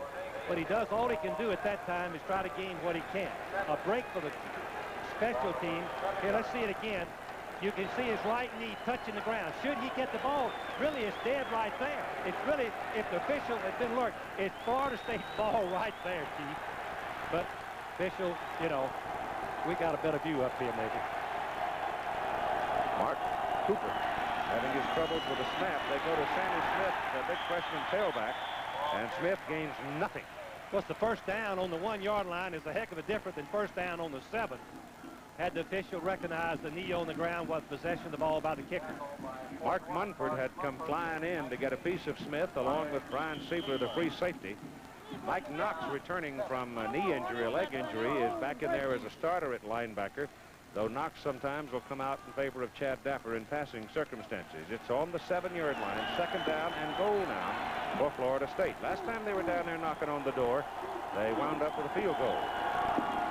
Ball is handed to number 42, Cletus Jones, the fullback, and there's a penalty flag on the play as Jones finds his way to about the 4. Well, they're going to call something between Holloman and the cornerback, number 19, Siebler, over there scuffling a little bit, and I don't know who it's against. We'll just have to wait and see. Both of them, well, I don't know who initiated it. Dead ball foul. Dead ball foul, meaning that they get a penalty in the down over 2. What it appeared, I'm not sure. Well, that wasn't a dead ball signal. I'm wrong. But it will be half the distance to the goal. Which amounts to about 2 yards. Well, a little more than, let's see, from the, let's see if they go back, Keith, it would be from the 7, would be 3.5 yards. 3.5 yards. Siebler was scuffling with Holloman. We had 12 men on the field. Uh-oh. That's a succeeding spot penalty, half the distance, and we're going to replay the down. Well, I'll be darned. I wondered how Siebler was playing cornerback. He's normally a safety man. 12 men on the field. There have been some memorable circumstances. I can take you back to the Orange Bowl. I can take you to the Sugar Bowl. Yes, Penn State and Alabama. Yeah. Kansas and Penn State. Penn State was involved favorably with one in Orange Bowl and worked against them in the game against Alabama for the national championship. Well, so the football goes to the 2. And the big bonus here is they get to replay the down. 2nd down and goal from the 2. The fullback hammers into the middle, tumbles at the goal line. Florida State says we got it, and they do. Touchdown Seminoles. The officials had not signaled touchdown. Yes, they did. Yeah, they did. Late. And it actually, there's both the sideline officials were screened off. Jones goes right up the middle, and there's just a bunch of people in there, and neither official can tell whether he's crossed the goal line. There's no signal there except by the Florida State players until very late. And so the Seminoles now have surged back to the lead, going for the point. It hits it, it's good. We've got 3 minutes and 27 seconds to play in the half. Schmidt has never missed a point after. He's 49 out of 49, 17-13 State. Some things look hard, but once you know the secret, they're easy. It's easy. Some people think financing a new car is hard, but it isn't. It's easy. It's as easy as GMAC. With GMAC, buying or leasing a new GM car or truck is easy. Ask your GM dealer and see how easy it is. Financing a new car may seem hard, but once you know the secret, It's as easy as GMAC. it's easy. Bob Bishop, pilot of the world's smallest jet, the Coors Light Silver Bullet.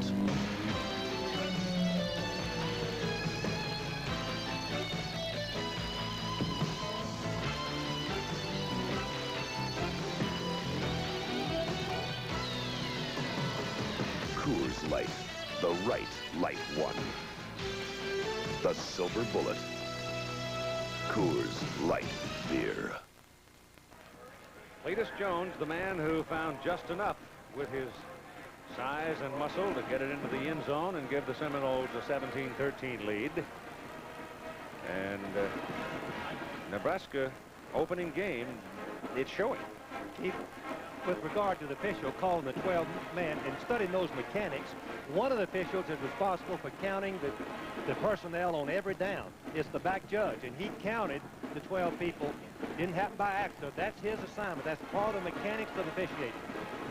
And you're right, there are mistakes by Nebraska, and I haven't seen really, we haven't had a turnover or an intercepted pass of any, or turnover of any kind with Florida State. They played near perfect football. There's about a 14-mile-an-hour wind whipping down through this big bowl, which is again very quiet as the Seminoles have gone back to the lead. You just saw the ball come rolling off the tee.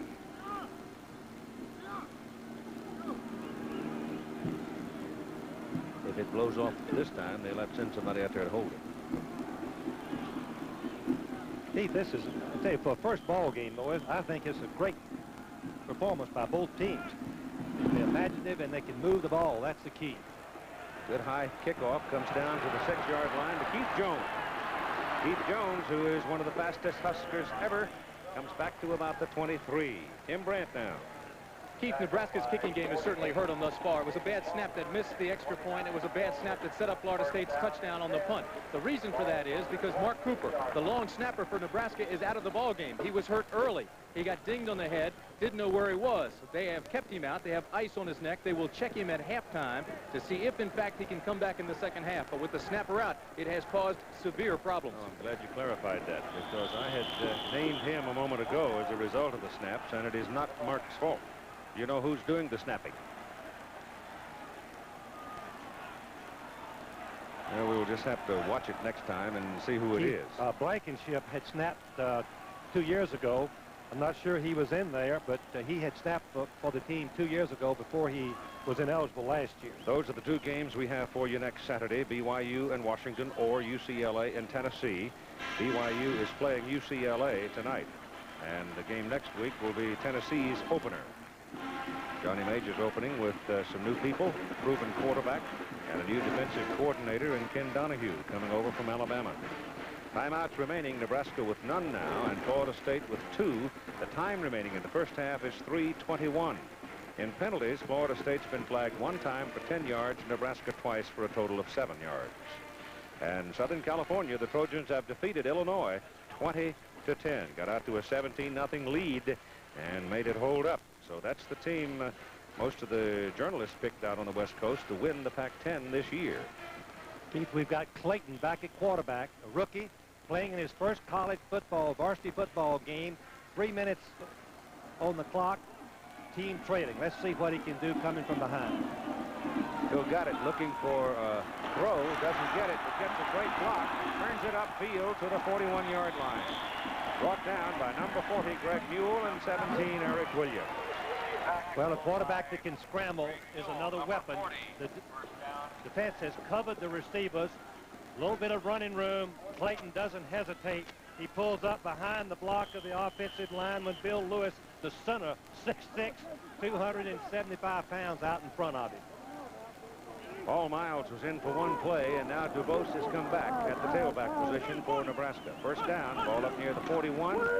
DuBose with it, fakes it, ball is dropped and recovered by Florida State. Dana Brinson dropped the football, and Stanley Scott is all over it. So the Huskers are hurting themselves with their own mistakes. Reverse pitching the ball back to DuBose. Then he hands off on the reverse play to Brinson, who has not practiced very much. Keith Brinson has been injured, out of practice for about a week or 10 days, and you can see he's trying to, he never gets the ball really in his arms. He's juggling it a little bit from the very beginning and finally just drops it. Florida State first down at the Nebraska 39, leading 17-13, 2:50 to go first half, and Cletus Jones pops into the middle for about 3 yards and a flag down at the line of scrimmage. There is a flag on the play. Florida State with 2 timeouts on this position of the field. Circumstances, those 2 timeouts could be a big factor. It's against the Seminoles. Procedure. Well, Let him move it. Well, with 2:49 left, it's questionable whether they'll refuse the penalty and instead of taking the penalty 5 yards and giving them that down over again. Yeah, they're going to take the penalty. Florida State is going into a 14-mile-an-hour wind if we start thinking about a field goal. Ball comes back to the 44. Procedure on the offense. Only 6 men on the line. Still first down. Well, the rules say you have to have a minimum of 7. You can have 8, 9, 10 men on the line of scrimmage, but you have to have at least 7. Usually that's because by a wingback, not up on the line of scrimmage, or a flanker, he's lined up in the backfield by mistake. Palmer and Smith split. McManus, little flip, ball's loose. Smith comes back. I think Nebraska got it, and they did. It's an incomplete pass, Keith. It's an incomplete pass unless he caught the ball.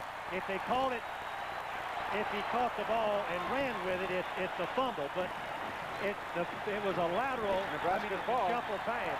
They're hollering it's an incomplete pass. Now, it depends upon whether he had possession of the ball. That's the shovel pass. They're talking about it. It's the shovel pass. If he doesn't have completion of it, it's incomplete. And they need to replay to see it because nobody saw it. It's an incomplete pass. Yeah, it was a shovel pass. Absolutely. It was bobbled. Incomplete pass. That's right. Good call. Good call. See it again. I knew that. Way to go, Frank. That's the reason they run this play, Keith. If it's a fumble on the draw play, it's the other team's ball. But the receiver, Smith, never has possession of it. The ball is kicked out. That's a forward pass. The ball should be brought all the way back. Just an incomplete pass. Hey. Listen, in the Liberty Bowl, Colorado and Bear Bryant were playing. Bear ran that, and they called it a fumble, and Bear went out on the field, Keith. I'll never forget, 15 years ago, Bear went right out on the field and said, that's an incomplete pass. And the officials listened to him and brought it back. That was at least 15 years ago when they played Colorado in Memphis. Well, give these guys credit. They talked about it. Yes, they did. But they were alerted to the fact by the Florida State bench. The fans don't understand it, but it's the right call. Correct call. Sammy Smith is now in at the tailback position for Florida State behind Palmer at fullback. Noah's officials have stopped it for some reason. I'm not sure, Keith, why, but the officials have asked for a referee's discretionary timeout. They don't know exactly where the ball was. That's and the they don't know the problem right down there. either. They've got second down. It should be third down because they ran the fullback up the middle on first down. Second down was the pass. Should be third down. Well, maybe second down. Maybe it was a penalty. I'm sorry. Yeah, the fullback up the middle was a penalty. So it's second down. Okay, we're back ready to go. The ball has, and it now put it down on the 44. That's where the penalty put the ball, and then you had the incomplete forward pass. Yes. So it's second down and about 15. McManus hands the ball off to Smith, and Smith is caught and thrown down just short of the 38-yard line by Danny Noonan, the big junior from Lincoln. Third and long. Florida State has made conversions on third and long twice so far in this ball game. Now they've got third and about, 14, Keith. They've got to be very careful. They do not want to give an interception. Who's the tight end? Pat Carter? Pat Carter, 85. Let's see. No, it's 86. 96. 96. Pete Panther, the senior. He split out. Will be a secondary receiver down the middle. They suck him. Number 96, Jim Scout, got him. Jim Scout had 6 sacks last year. His coaches tell me he's sneaky. He gets the jump on the offensive tackle, then he reverses and goes back when it's a play-action play. Just second effort, the tackle blocking at him all the while, but not before he can pass to be thrown before he's sacked him. Great effort by Scout. Nebraska defense stands up to the test, and the mistake by the offense, the fumble to Florida State, is turned away as the Seminoles go to the punt. Berry gets it away. Good kick. And here comes number 2 with it, Vaughn Shepard. And Shepard gets out to about the 25-yard line with 1:01 to play in the first half. That was a 38-yard punt into the wind and a 10-yard return by Shepard. And Shepard showed some courage by not calling a fair catch, and he got 10 yards out of it. He showed a burst of speed, didn't he, Keith? When he started, he just made everybody else look like they were in slow motion. Mets up now 4-0 over the Dodgers. Now, Clayton, the sophomore quarterback, has a very strong arm, I'm told. He can throw it very, very deep. From the 25. Clayton pressure down behind the line of scrimmage. Number 65, Darrell Gray, outside linebacker from Lake Wales, Florida, brought him down. Initial pass protection was good. Gray was blocked out, as were the other Seminole players. Receivers covered. The pass was called to the wingback in the middle, and the linebackers of Florida State had dropped so deep, Keith, that there was no place to throw it. Clayton could do nothing but eat the ball. Loss is 3 yards back to the 22. Handoff to Doug Dubose. And Dubose runs into Greg Newell, spins his way up close to the 35 and close to a first down. Time remaining 17 seconds. Florida State playing a very conservative game, knowing that Nebraska has no timeout. Let them run the football. Even if they make a first down, they stop the clock momentarily, but hard to score without any timeouts from this part of the field unless you just get a tip ball or something like that. Florida State very deep. They're not in victory defense, Pete. They're in a regular defense, just playing cautious. Clayton back, looks to throw again. Has pressure, throws it, and the pass is incomplete, intended for Dubose, and there's a penalty flag. If this pass interference, it'll be a 15-yard penalty and a first down. Or pass interference on the offense is what Florida State's seeming to think.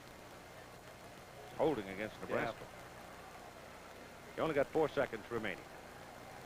Keith, that's in these new officiating group of 7, the 5 officials are covering and sighting in on the receivers, and I guess the tight end who didn't release on the play was blocking and holding on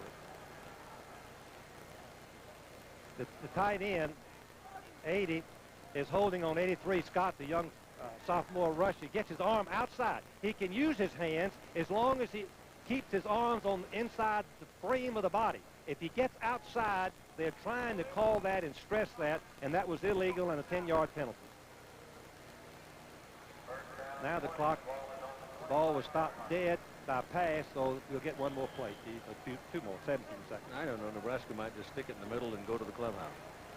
Well, Florida State used 54 players in this first half, and Nebraska used 54 players because of the heat.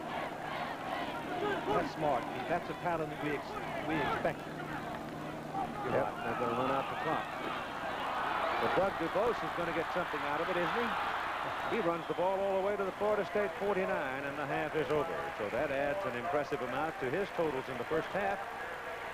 At halftime, the Seminoles of Florida State 17, Nebraska 13. Coach Bobby Bowden now with Tim Brent.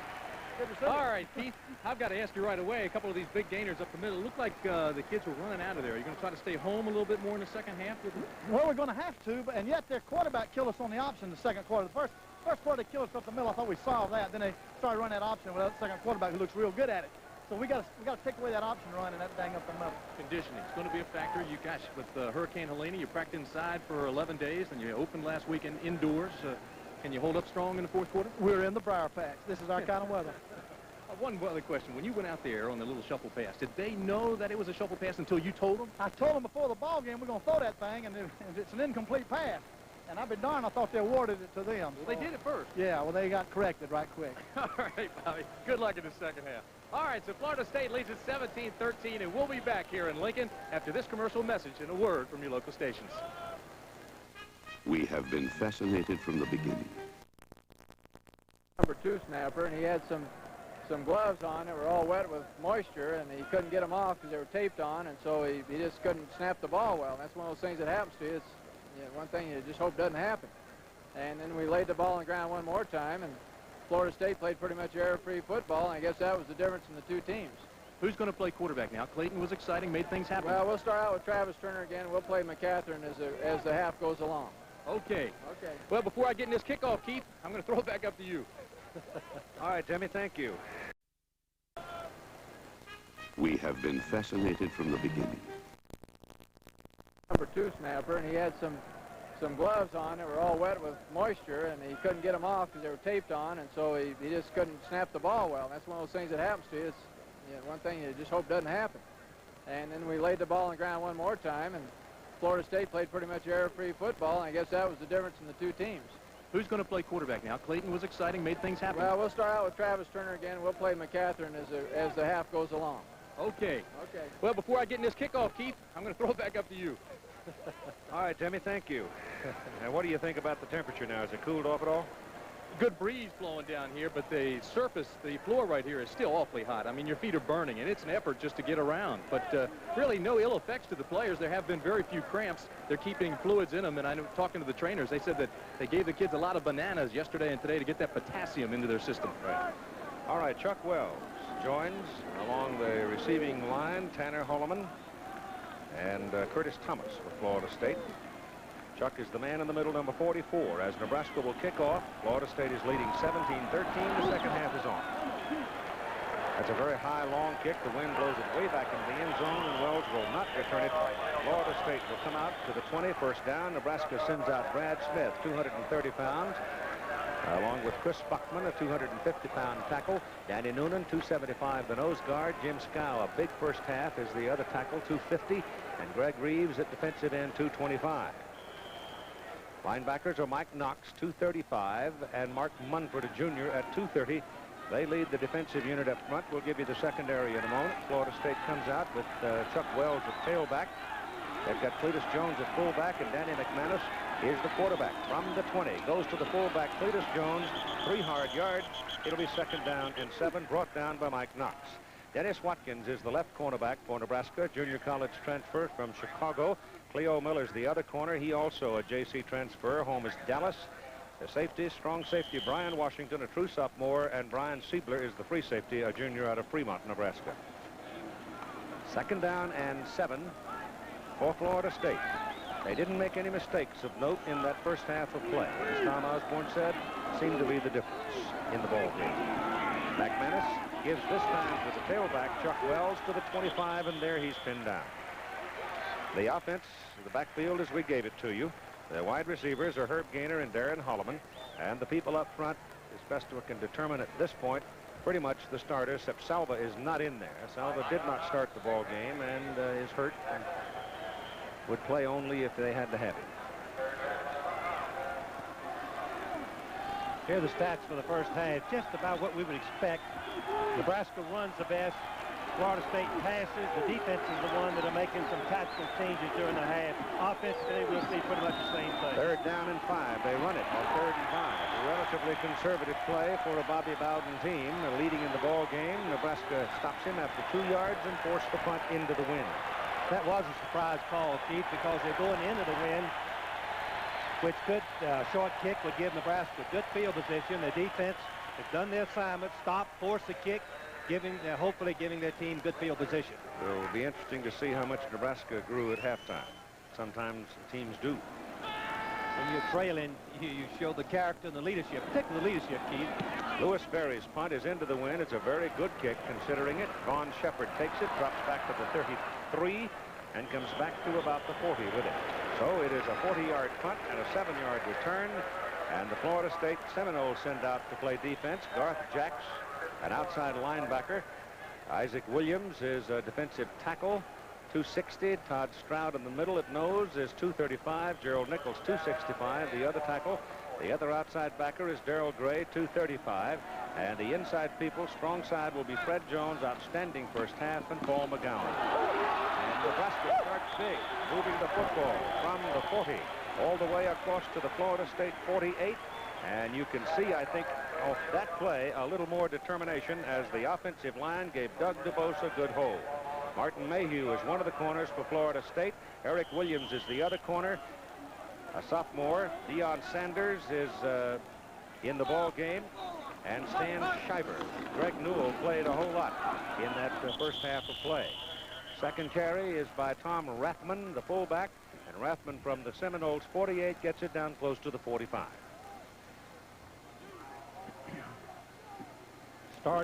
As we have already seen, the linebackers, the quarterback, Travis Turner, is back in there, as Tom Osmond mentioned. There's the backfield. Offensive front pretty much the same. On second down and call it 8. Turner turnaround, throws the pass that is deflected at the line of scrimmage, and that may have been a blessing because Dana Brinson was out there as the receiver, number 33. But there was a defender over there that would have intercepted the football had it not been deflected at the line of scrimmage. When the quarterback throws from right behind the line of scrimmage, the defensive backs do not give a cushion. They come up and play very tight. Keith was right. It could have been an interception, hadn't been deflected. Eric Williams was the defender hovering in that area. Turner back pressure from the backside, and he is nailed by Darrell Gray, the outside backer on that side, playing what amounts to a defensive end position. And Gray really planted him. The blitz was on. Man for man in the secondary. 65 gets a good jump. He had, I think, 4 sacks last year. You can see that he has the ability to close. That is the secret. Close to that football, and he grabbed the arms, which is smart. Don't go for the feet. Don't go for the head. It's a penalty. Clasp the arms where he cannot throw it. There is nobody beat for Florida State as Nebraska goes to the punt. Wingard hits it high, bad kick. Keith, that's a terrible play by the kicker. All he had to do was kick it down the middle, and it could have killed the ball inside the 10-yard line. No safety right man. off the side of his foot. He cold dead shanked it. He gets 8 yards on the punt. Nissan is no stranger to racing or to winning. This is our newest bolt of lightning, the Nissan GTP ZX Turbo. Inspired by the revolutionary Z-Car engine, this dynamo has 2 missions: to prove technology on the track that'll someday affect every Nissan we put on the road, and to take on the best and win. In both cases, we expect to do just fine. The name is Nissan. We're not a company, but outstanding people come to us every day. People who want to make a contribution to a team and do work that really counts. People eager to see new places, do the unusual. And Wingard with an opportunity just to knock it down there and kill it deep, shanked it out of bounds to get an 8-yard punt out of it. So neither team quite ready for that particular play. Sammy Smith opens the second half at tailback, and McManus puts it in the air, and the pass is incomplete, and it is not McManus's fault. Herb Gaynor had the ball right on the numbers, and he just simply let it bounce off his chest. You're right, Keith. Instead of catching the ball in his hands and cradling it to his chest, he lets the ball come all the way to his chest. Then he doesn't close it fast enough. Watch the ball hits his chest and bounces right out. Good receivers break the force of the ball with their hands, and then if necessary, cradle it in. Gaynor's just a sophomore. Herd hoof beats. That's true, too. Number 42, Carl, was coming right on him. Tony Smith is in the backfield now with Cletus Jones and McManus passing second time in a row. Throws the short pass to the tailback, and Tony Smith stretches out and is close to a first down. When Jim Scow, number 796, is the best pass rusher for Nebraska, just excellent. What do you do when you've got a great pass rusher? You put 2 men on him. You put the tackle, then you pull the guard out, or you keep the back end. You've got to keep their best pass rusher off of your passer. That was a classic double team and a completed pass also. As a result of the double team and good pass protection, excessive time for the quarterback. They're studying the posture of the ball for a long time and trying to move the chains and make it first down for Florida State at their own 47-yard line. They lead 17-13, and that youngster right there, number 14, Danny McManus, a sophomore out of Hollywood, Florida. He's 6'1", 190, and has a fine-looking blonde mustache. And More than that, Keith, he's got a great arm. For a coach, he's worried about that arm and the quick feet. He seems to have both. Quick feet dodging the first rush. Not a scrambler, but dodges the rush. Gonna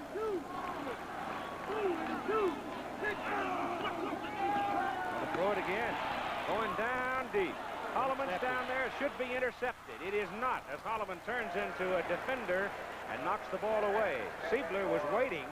Ball was thrown high, turned into a little bit of a flutter as the wind knocked it down, and Holloman will knock it away. Well, Holloman, once he realizes he's not going to get the ball, he becomes a defender. He switches over to try to knock the pass down to prevent the interception. He does it perfectly. Classic example, receiver can't catch the ball, be sure that it's not intercepted. Watch it. He becomes just like a defensive back, Keith, and knocks it down. Second down and 10. Good play. Good play. Smart play. 11:25 to go in the third quarter. And McManus got pressure, got it away. Throws it to number 44, Chuck Wells, the tailback who was the safety valve on the play. But Wells is well short of the first down. So it'll be third for Florida State, close to 5. Now you see McManus looking over the sideline. Bob Bowden and his assistants are calling the play. They're wig-waggling the play in so that they do not have to substitute. You get the plays in faster by the wig-waggle, but there's always a risk, Keith, that the other team can steal them. 74 coming off the field. Lopez holding his right leg. Tim Hebron goes in to replace him at the offensive tackle spot. It looked like a cramp. Inches up the lip. Acupant is all he needed.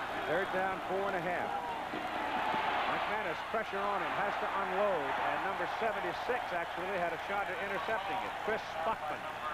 Big tackle was shoved to the outside, and Chris made a pass at the ball, didn't quite get it. And Nebraska's defense has held, and number 49, Tony Smith, the Florida State, seems hurt on the play. What was Buckman, the tackle, doing out in the flat?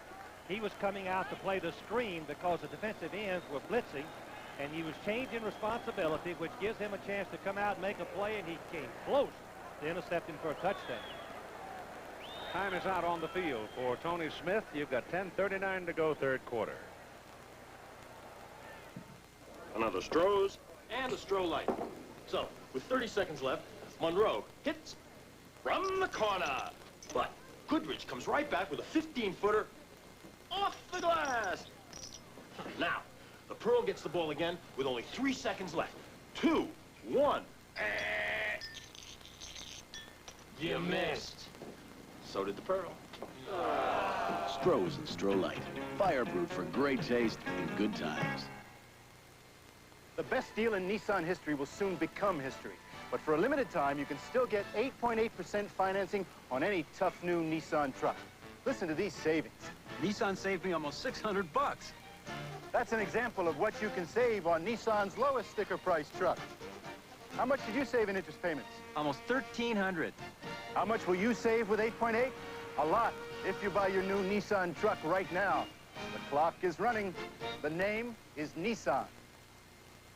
Next Saturday on CFA football, last year's two top-ranked teams collide as BYU meets Washington or UCLA takes on Tennessee. Check for game in your area on ABC Sports. Tim Brandt back here at Memorial Stadium in Lincoln, Nebraska. Mark Munford, the outstanding linebacker for Nebraska, has come off the field. They are working on him on the sidelines here. He is suffering from cramps in the calf.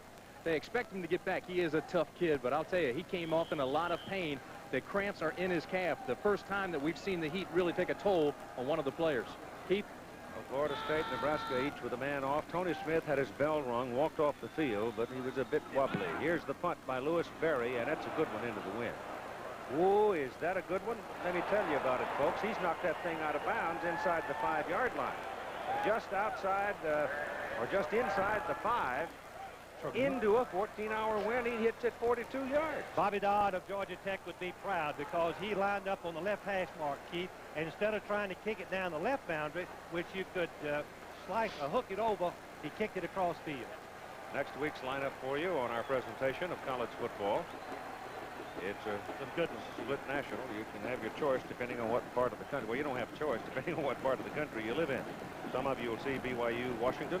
Some of you will see UCLA, Tennessee. In Knoxville, Tennessee, they'll have 95,000 people there. Nebraska goes to work from the 4. Give the ball to Doug DuBose. Hit at the 5. Finds his way to the 10. strong running, slashing through there by DuBose. I know a lot of fans would wonder why would Turner be back at quarterback, Keith, when Clayton looked so good in the second quarter. A coach knows he's got to have more than one quarterback, and the rookie doesn't need all the pressure. Right now, let Turner, who has played successfully for him in the past and effectively, take some of these snaps close to the goal line. Put Clayton in at the proper time. Pick the spot for him. Second down, 4. Contact is made by number 71 in White. 68 pull first, Keith. The tackle pulled, broke the snap count. Yes, he was going to pull and lead the reverse play, the misdirection play of the tailback. Oh, that changes. 2nd and 5 on your own 10 is pretty easy to make. Here are the offensive yards of the first half, and it points out Nebraska has been predominantly a running team. False start on the offense.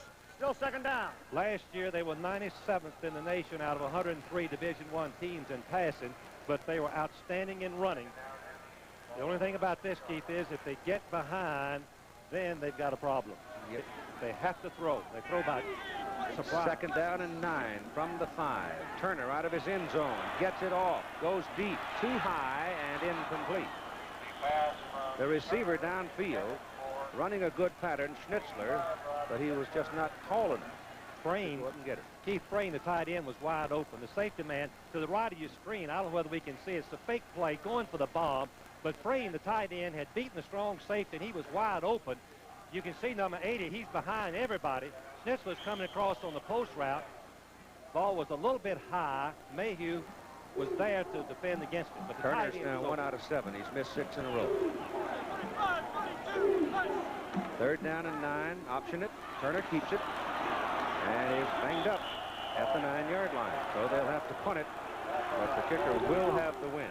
McGowan, that backer, filled that spot very well for Florida State. And so the Seminoles leading 17-13. Will get the ball back and should have pretty good field position if Sanders handles it. Mark Cooper is back in the ball game, incidentally, the regular snapper for Nebraska. Florida State excelled in blocking kicks, Keith. They blocked 10 punts last year. 10. Oh, they come out of it. Wingard gets it out of there all right, and Sanders circles, takes it up to Nebraska 48, and falls down toward the goal line, so he'll get a 1-yard return on the punt. 38-yarder. There's a little bit of copper in every Autolite spark plug. Some have a copper core to help small engines run better. And other Autolite plugs have copper in the seal or gasket for better conductivity. So it doesn't matter if you're driving a small car or a big one, a new car or an old one, an import or a domestic, because Autolite makes a copper plug for every car made. Remember, if Autolite's on it, there's copper in it. This weekend, I'm seeing Rum. I got the Camaro. I'm seeing the folks, so I got a Chevette. My sister's in town this weekend with their kids. You need a big car. For just the right car, ask National for their low weekend rates, starting as low as $19.95 a day for an economy.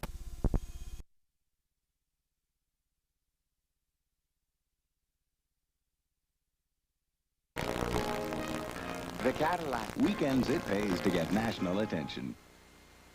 Take an in-depth look at the upcoming NFL season with the Redskins player personnel whiz Bobby Beathard on ABC Sports Beat with Howard Cosell tomorrow. Field position means so much. Florida State average starting position has been their own 45. Nebraska's their own 26. Florida State playing without Hassan Jones, who suffered a separated shoulder, their fine wide receiver, but so far doing pretty well as Sammy Smith, the freshman tailback, gets down to about the 42. That's a 5-yard pickup for him. Here are the field position charts, and you convert field possession where you take over into points. If you should offensively take over inside the other team's territory, you score 60% of the time. Eric Thomas is in there, believe it or not, at a wide receiver position, split in, because he was the quarterback last year, along with Kurt Coker, and there's a flag on this play. But Thomas now, looking for a place to play, is willing to go over and try to be a wide receiver. Watch Jim Scow get knocked down, knocked all the way down by the tackle. But good football players, good defensive players, chasing the football. They all feel like they've always got a chance. Scow comes in and helps on the tackle. Just a tremendous effort by a good defensive football player. That's penalties on the Seminoles here.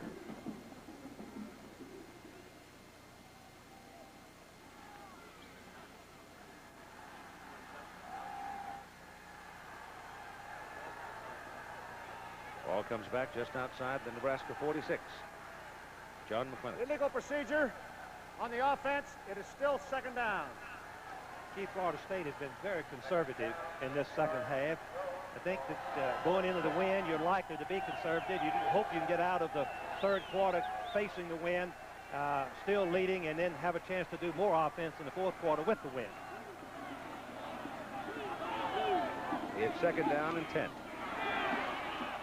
That pass was intended for Holloman, and it was high and behind him. Tough pass to throw. That quick slant is most difficult to defend against because it's also the most difficult to throw. Auburn is 1. USC is 1. Maryland lost. Illinois lost. Washington and BYU get together a little later this evening out in Provo, Utah. No. UCLA and BYU get together later this evening. Washington plays Oklahoma State. Oklahoma State, that's See ya. right. Third down and 10. McManus down the middle. This time Holloman pulls it in. McManus gave him a pass that he had a chance on that time, and the little guy sucked it right in. Fourth down and 1, Keith. Or short of a first down. Yes, good defensive play by the secondary closing on the completed pass. Once Holloman catches the ball, you see the defensive secondary close on him right there as he leaves his feet, trying to hold him back. Right, 3-4 red shirts there. On 4th and 2, Bobby Bowden says, let's punt that thing. We lead by 4. We're going into the wind. Let's kick it.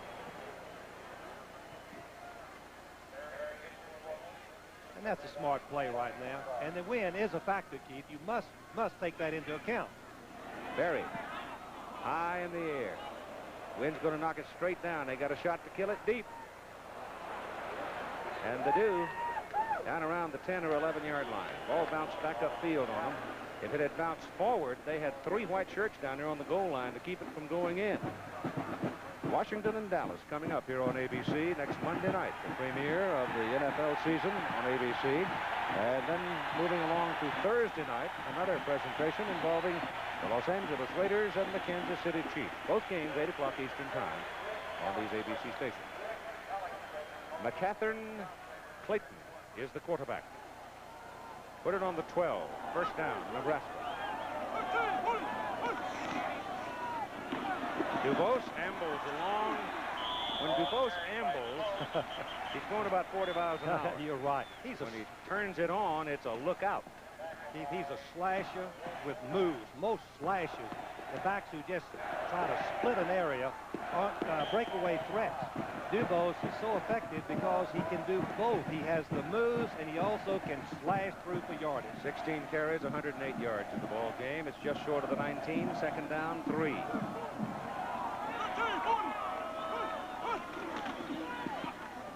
Clayton still got the ball, throws it, pass is caught for a first down up at the 25. It's Dana Brinson, the wingback, and a penalty flag.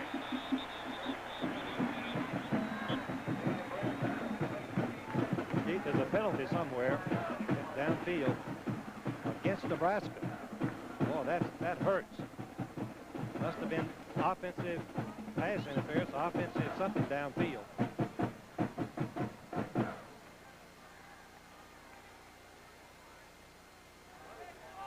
Offensive interference.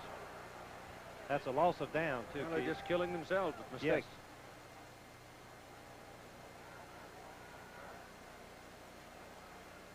Key factor in this second half, though, was when Wingard kicked the ball 8 yards. He had nobody deep for Florida State and shanked the ball out of bounds, trying to angle for the corner when, in fact, he did not have to because there was no one deep. So, as a result, Florida State got good field position, and as a result, they have played this second half so far on the Nebraska end of the field. For those of you that joined us late, the black number Offensive pass interference. It'll be a loss of a down. It'll be third down. This black number 94 on all of the Nebraska helmets is in memory of their tight end who took his own life about 3 weeks ago. Brian Heeman. Brian Heeman. Ball back on the 10. It is third down and 12. Clayton coming down the line on the option play, turns it back inside, tough and spinning and fighting, but too far to go, McCathern, and it'll now be fourth down, and the Cornhuskers will have to go back to the punt. The penalty stopped Nebraska. Clayton comes in and has a good series, hits a pass for the first down on the other side of the field, away from the pass, with interference with the offensive receiver on the defensive back, stopping the drive, the penalty. Wingard now into punt, again with the win. His longest today, 48. Nebraska, Florida State is very effective at blocking the kicks. They're coming from the left side. Almost got it.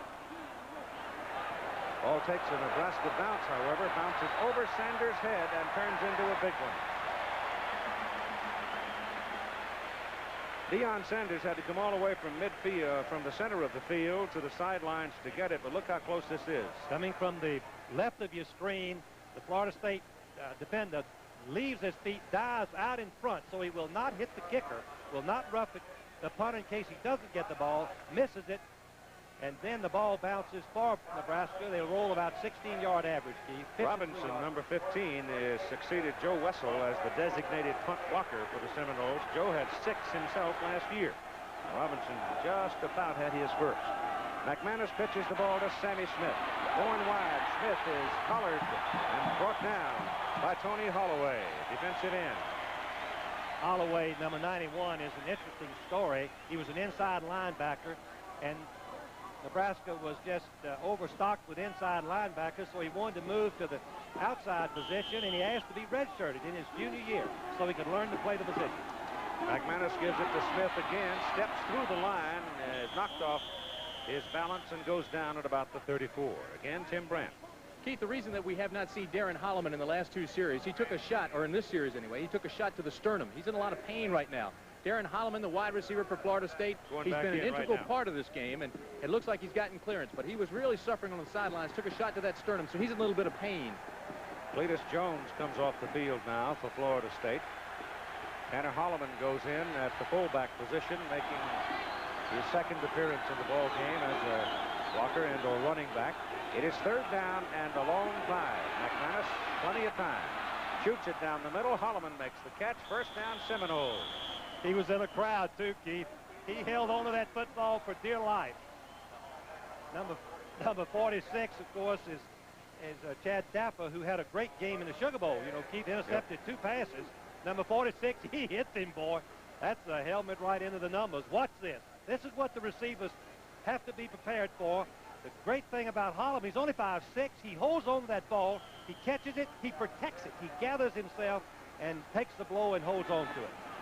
Dale Grant, wide receiver. David Palmer in at fullback now. Sammy Smith is your tailback. McManus gives it to Smith. Big hole up the middle for Sammy Smith. And another Florida State first down near the Nebraska 45. Which team looks tired right now? Nebraska. You're right, Keith. And this was a good example on this play. Nebraska linebackers, Knox is being blocked right there. Normally Knox and Mumford would make that play right in the line of scrimmage. But they couldn't do it on Smith, and he broke for the first down. Smith again. Just running over people. 215-pounder, 350 to play third quarter. Neil Smith made the tackle that time for Nebraska. Who does Sammy Smith remind you of as a young player? Herschel Walker. Right. He has that body lean, and he takes those big steps, and the defenders, like Walker, when the defenders hit him, it's a mismatch. Those linebackers and defensive backs may not be able to slow him down once he gets a little momentum going. Comes off the field now. A slow process of seasoning on the part of Coach Bobby Bowden. He's got Chuck Wells back in there. Tony Smith has not returned since he was helped off the field. And there's gang tackling by the Huskers on second down and 6. Chief, that's the most impressive defensive play of the game by Nebraska. Washington, it was an interesting story. One of the best athletes I've ever had, number 5, Washington, the strong safety coming up and forcing very quickly. As we look at Smith, the young freshman. Gordon without a huddle. Ball is at the Nebraska 39. 3rd down and 4. Up the middle, Wells fumbled the ball. They've marked him down. Woo, that's close. They've marked him down at the 36. That was close call. It'll be 4th and 1. They'll go for it here. Let's see if we can detect whether the ball was actually fumbled by Wells, number 44. He's protecting the ball. Oh, my goodness alive. I think it bounced right back to him, though, didn't it? Well, Nebraska thought, the players thought they had it. Neil Smith, the man had stripped it, and Smith is right there grappling for it. It may have bounced right back up underneath it. 4th and 1. Tony Smith is back in there. They give it to the fullback, Cletus Jones. He doesn't make it, Keith. He did not. Great play. He did not make it. He went in there standing up, and the linebackers just buried him. 4th down attempt failure ignites the football team, Chief, more than anything I've ever experienced. Watch the crowd come to life. Watch the team. That fires the team up more than anything, even as much as a block punt.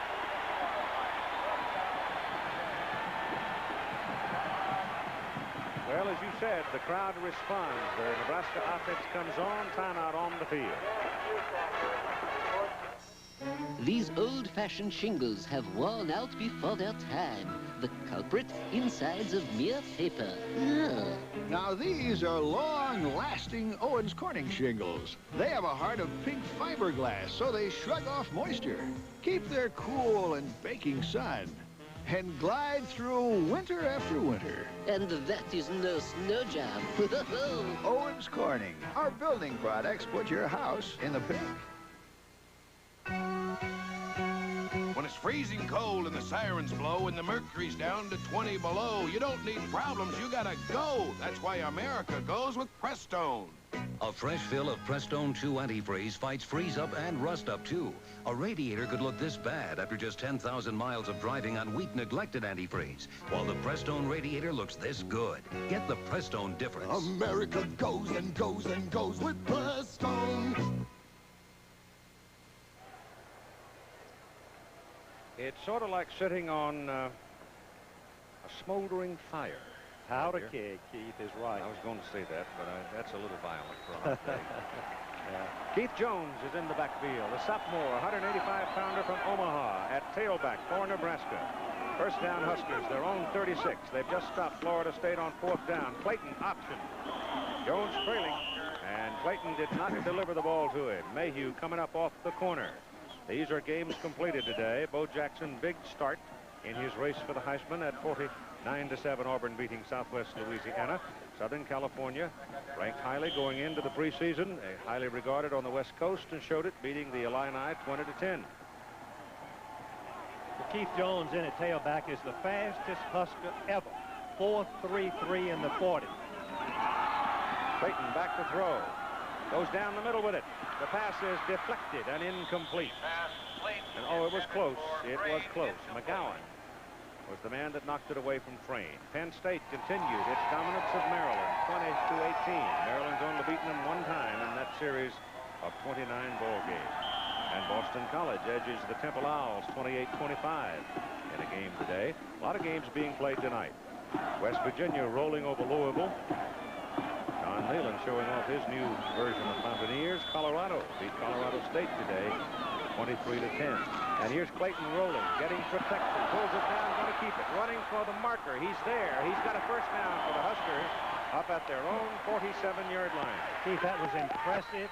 The reason I say that, Clayton, once he got it outside of containment, he recognizes that he's a better runner than he possibly is a passer. He had a cinch 1st down, and he turned it on. Look at the yardage that he has made running with the football either on the option play or scramble on a pass. 6 times for 79 yards. Now it's Nebraska's turn offensively to try to grind on the Florida State defenders. Time running out in the 3rd quarter of play. From the 47, ball goes to Keith Jones. Slowed up and won't get much. He's a sophomore. Stanley Scott and Terry Warren combined for the tackle for the Seminoles, and they give him 2 yards on the carry. Florida State defense has been impressive in this 3rd quarter. They made some adjustments during the halftime and seemed to have played much better, more consistently against Nebraska offense. Held them scoreless in the third period. Second down and 8. Clayton hands it off to the front man, Rathman, and Tom Burrows down to the Florida State 45. So now the Huskers will be looking at third down and about 2.5 yards. There's a heck of a difference between 2 and 2.5. Chief, when you've got a quarterback that can run like Clayton, you're frightened as a defensive coach to put the blitz on. He can get outside and score with the ball. So you have to be cautious right here. I don't look for the blitz.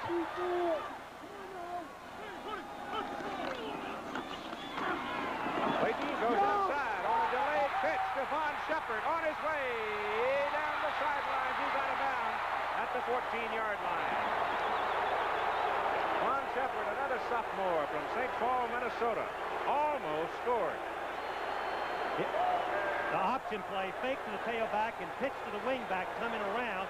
And as soon as the cornerback took the pitch, Clayton pulled up very cautiously and laid the ball out, and Shepard turns it over.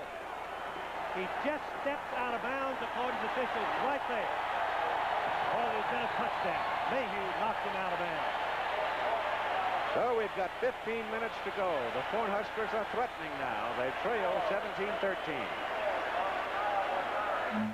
To photograph the Earth's resources from the air, they say you need a camera that can see through clouds. Bad chance. Can't be done. But Goodyear said, let's try a new way. And developed a special kind of radar. Goodyear? Yeah, the Aerospace Group. Radar that not only sees through clouds, but gives you pictures as sharp as some cameras. Good thing we didn't listen to what they say. Goodyear. In the beginning, man's feet walked free. But the road to civilization was paved, so man developed shoes. Soon after that, man developed athlete's foot. God. Today, there's Mycotin. Mycotin cures athlete's foot. It's the only athlete's foot medicine you can buy with myconazole, a patented ingredient recommended by specialists to cure athlete's foot. Mycotin in spray, powder, or cream. Mycotin, the end of the road for athlete's foot. What can be done about the misery of back pain? Monday on ABC's World News Tonight. First Federal Lincoln. Come by First Federal Lincoln for whatever you need now. And before you can say... Smart money. You've got it. Smart ways to make the most of your money. High interest savings. IRAs, money market accounts, and smart ways to use your money with super checking. Low 16% Visa. Or to use First Federal Lincoln's money. Loans? For car loans, home loans, loans for practically anything. First Federal Lincoln. First Federal Lincoln. At the end of the nearest rainbow. Nebraska Furniture Mart has a brand new appliance department, and we want to celebrate. You must see our beautiful new displays, walls of microwaves, built-in kitchens, and our fantastic price reductions. Right now, save on all Hot Point washers and dryers, refrigerators, trash compactors, dishwashers, Hot Point wall ovens, and cooktops. And you can register to win a complete Hot Point Dream Kitchen. Nebraska Furniture Mart's new appliance department. Wait till you see us now. Sports with Ross Jernstrom on Newswatch 7 at 10. A 4-point difference in the ball game. Florida State leading, but Nebraska now has the ball first down at the Seminoles' 14-yard line. And Clayton is the quarterback with Rathman and Dubose now behind him. It goes to Rathman, the fullback. He fumbled. They've blown him. Oh, Florida State's got the ball at their 8-yard line. Ball popped right out when he was first tackled, Keith, right, and went forward right into the Florida State secondary's head. Look like Stanley Schreiber recovers for the Seminoles. And here's Jim.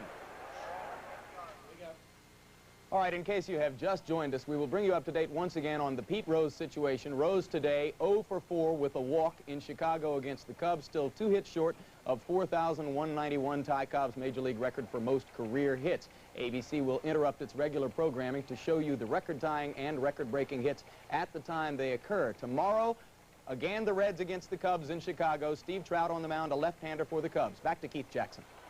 Florida State goes to work. Little shovel pass to Chuck Wells from the 8-yard line as Nebraska once again has frittered away an opportunity. I don't know that I've ever seen a Nebraska football team under Tom Osborne make this many mistakes. Fred Jones, number 55, has played every defensive play. He's going to take his left arm and reach it right in there and strip the ball out, and you can see it pop forward. Way back, number 40, Newell nearly recovers it. It bounces out, 37, Shava recovers. Near the 10 now, second down and about 9. McManus all the way at quarterback for the Seminoles, and he's going to throw. Down the middle, goes to the sideline with it, and it is incomplete. The pass intended for Gaynor, and defending on the play was Mike Carl.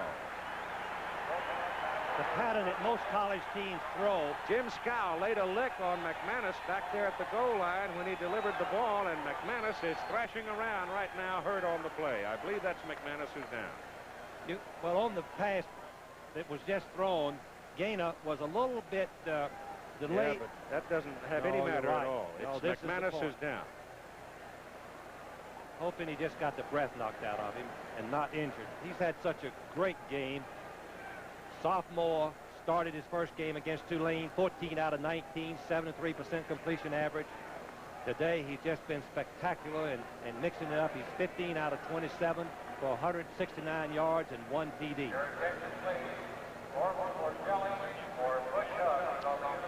Scow, who has been after him all day and on occasions has gotten him. Now McManus is getting up. It looks like he will be all right. So perhaps he was just deflated.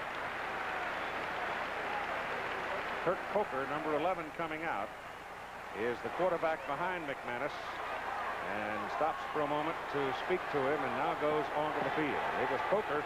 We saw him against South Carolina last year. He was their starting quarterback, and here's what happened. Scow from the left, number 96.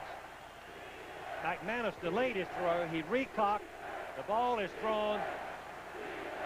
And Scow puts his helmet in there. If you hit him high, it would be a penalty. If hit him below, I think it was a good play. So Coker's now got some heat on him. Has he? Third down play coming cold. It's hard to be cold today.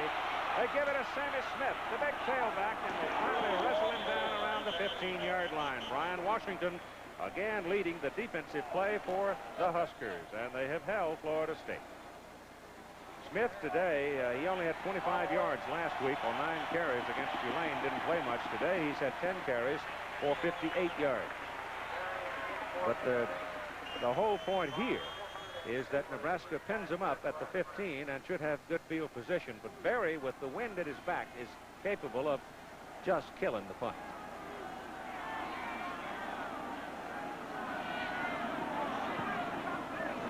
Well, didn't get all of it, but it's a pretty good one. And he touched the ball. No, didn't think he did. Florida State covers it at the 40. I thought number 2 Shepard was dangerously close to it, and the ball took an unusual bounce back into the field of play. A 41-yard punt. This is one of Nissan's most technologically advanced cars.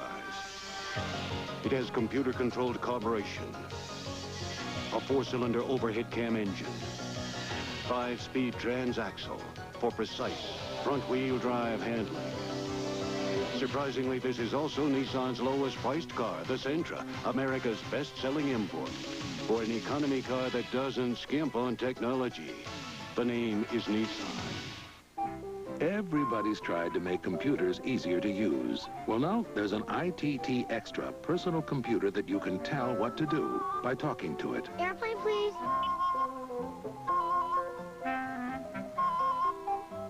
Overhead view.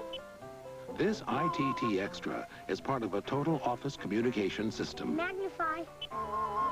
It'll respond to your voice or anybody else's.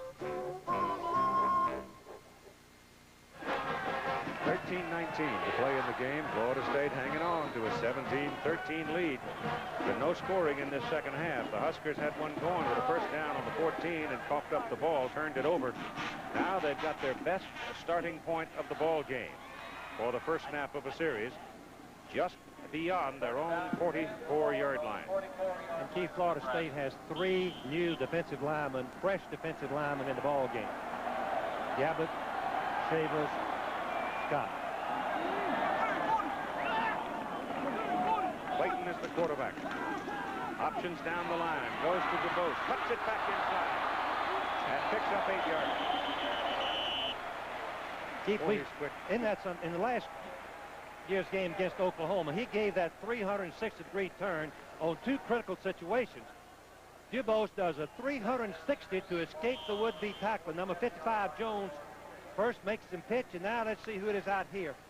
It's Newell. 40 Newell, the safety, just does a 360 in a wake. Now he's going to do another 360 right here if he doesn't get away from it. Second down and 2. Ball at the Florida State 47.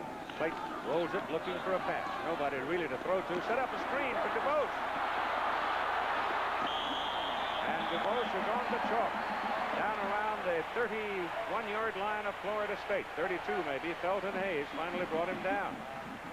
Throwback screen is always dangerous to the tailback. He gets lost. You fake to the tailback, and then the linebackers and all forget about him. And Clayton throws it out there, and they got a lot of blockers in front of him, and the lineman can go downfield and block if the ball is thrown behind the line of scrimmage before the catch. That's what happened. Just inside the 32. First down for the Huskers.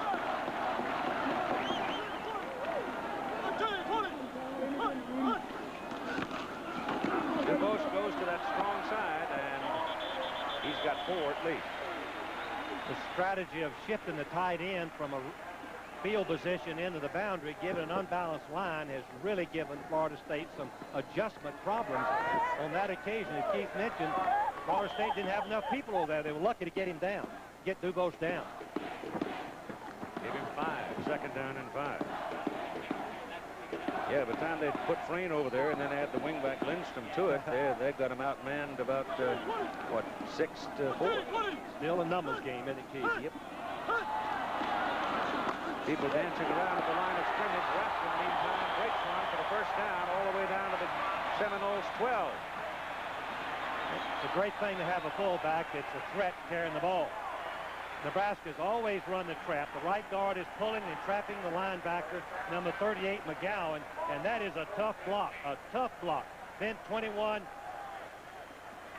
misses him right there in the hole, and into the secondary goes Rathbun. Mark it on the 13. Another first down for the Cornhuskers. And let's see if they can make another mistake or if they can succeed. Clayton gives the ball to DuBose.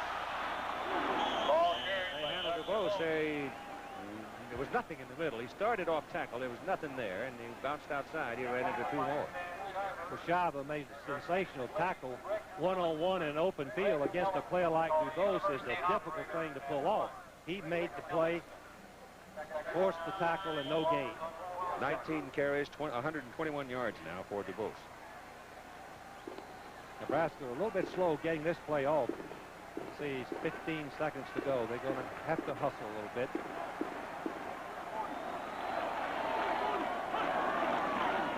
Clayton option. And they throw him down for a yard loss back at the 14. So it'll be 3rd down and still about 10 plus as McGowan made that play for Florida State. So the Seminoles get their backup down here when they're in trouble. Now we see Nebraska into a passing situation, Keith. They've been primarily running. Preference to run the football. When they get into trouble, then they have long yards in behind. This is a key as we see Chuck Amato trying to give the signal what defense to play. 3rd and 11 from the 14. Creighton throws a very bad pass. He was trying to throw a screen over there, the same kind of a play that worked a moment ago for DuBose, but this time he's lucky to get the ball back. If the ball hadn't been deflected, it would have been intercepted. Yep. The lineman giving the rush hit the ball, knocked it down. Otherwise, the Florida State defender, I think, would have picked it off. They'll go for 3s. Dale Klein comes in and puts his tee down at the 21, so it'll be a 31-yard kick into the wind with 10:08 to play. It'll still leave Nebraska a point behind. Klein kicked 4 out of 8 last year, fewest number of any regular kicker in Division I football. Wingard gets a good snap, handles it all right. Klein puts it up and misses. Klein misses to the left, and a groan goes up from the sea of red. Who says can't have it all? Who says it can't work? Plain simple mistakes. The quarterbacks are 2 out of 10 for 22 yards and 1 sack. And Kurt Coker is at quarterback now, replacing Danny McManus, who was shaken up the last time. He's still sitting on the bench. Coker gives the ball inside, and Nebraska jumps all over the ball carrier at about the 21-yard line. Cletus Jones. Having your second quarterback in the ball game, Keith, really changes your strategy. Coming in cold, you don't want to put him under the gun. Scow number 96 makes another fine play, stunning to the inside, pulling in on the trap play, nowhere to go. Watch him reach out and just grab him with that left arm, left hand, pull him to the ground. Boy, Scow's had a great game, number 96.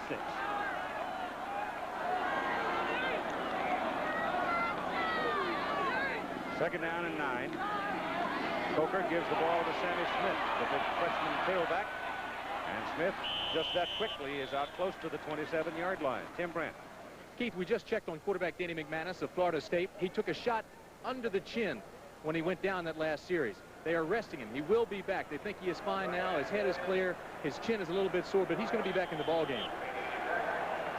Well, if Nebraska keeps giving up opportunities, they may not need him. Keith, Nebraska very desperately needs to stop Florida State on this third down conversion situation. With a second-string quarterback in there, they should be coming. They should be blitzing. 3rd and 4. No, they're defending. Oh, they are. They blitz. Coker's pass is away, and the pass is, oh, they're going to call interference. The Nebraska man went up over the back, like Carl, and the official standing right behind the play threw the flag, the pass intended for Darren Holloman. The penalty is less than 15 yards, so it'll be first down at the spot. 2 penalties for pass interference in college now. 24, Holloman going down, hooking, trying to make the first down, get beyond the yard marker and pull it up. And the ball is a little bit late getting there. Carl, number 42, comes up. Now, if he touches the receiver before he touches the ball, it's pass interference. He hasn't touched him yet, has he? I haven't seen him touch him yet. He's going for the ball all the way around, gets his hands on the ball and never touched the receiver. I don't think he interfered with him. I think Holloman was slipping trying to come back to the ball, wasn't he? That's the way I saw it. Now, if they call, maybe they wipe the penalty off. They haven't exercised the penalty yet. They've had their conference. 2 officials there. One called and one didn't call it. Now, that to me is, I don't understand the pass interference rule. If the pass interference occurs less than 15 yards, it's at the spot, first down. If the interference occurs defensive pass interference, first down. Keith, I might like to see that one again. Well, now let's see it again. The end of the play, end of the pass interference call. If the defender touches the receiver before he touches the ball, it's pass interference. Didn't touch it, did he? I don't believe that he touched him. Maybe his feet did. Maybe they felt he tripped him. Incidental, it's not a penalty. Sammy Smith on a pitch off the first down for Florida State, up just beyond the 42, and he's across midfield. Boy, he is strong. Keith, I still say the penalty was wrong. Doesn't matter. It's affected. It's affected. That's right. There are 2 penalties on pass interference. If it's pass interference, if it's less than 15 yards, it's at the spot, first down. If it's more than 15 yards downfield, it's a 15-yard penalty. Come on, you got to stop him here now. We do change the rules often in college. I noticed that. Oh, me, we just changed it again right here. Well, that's the way I remember it anyway as of last year. I think the clock was running here, too. I think they're probably going to have to reset the clock a tad. Good point, Keith. A split crew just do not work as effectively as a crew from one conference or one area. He's coming over, Keith. You're right. 17-13. That's what it was at halftime. No scoring. Nebraska has had 2 golden opportunities, and they've messed them both up. He wants 15 seconds put back on the clock. That'll take them out past 8 minutes to play the ball game.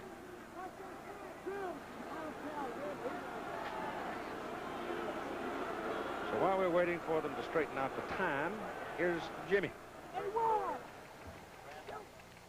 This word from the United States Open Tennis Tournament at Flushing here in New York. Earlier in the first men's semifinal, John McEnroe, down 2-0 at one point and down love 2 in the 5th set, came back to beat persistent nemesis Mats Wilander. In warm-ups for the second semifinal, Jimmy Connors has injured an ankle. He has had electrical stimulation from a trainer. The ankle is now elevated. It is uncertain at this moment as to whether Connors will be able to take the court in the second semifinal against Yvonne Lindell, though the report from Flushing is that Connors, of course, being the competitor he is, will try as hard as he can to play. So Jimmy Connors and Lindell still to come, and now let's go back to Keith Jackson. Well, the way Lindell's playing, you want all your tools when you're out there against him right now, don't you? Yes. It's second down and inches. And they go down the middle for it and appear to have it. They do. Florida State has the wind in their favor.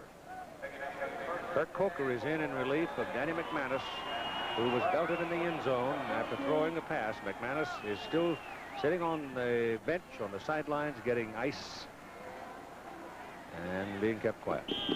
Nebraska defense needs to rally. They need the leadership. There's Munford and Knox, two outstanding players, all Big 8. Of course, Knox is not in there. Force number 38 is in there for Knox. It's first down. Near the Huskers' 46-yard line, and Coker a little quick pop, and it's dribbled by Phil Bryant. No good. Keith, that was a side adjustment by the quarterback. Next week, we'll be looking at BYU Washington, depending on where you are, UCLA Tennessee down in the south and other places. BYU and UCLA play tonight. Washington plays Oklahoma State later. Tennessee starts next week.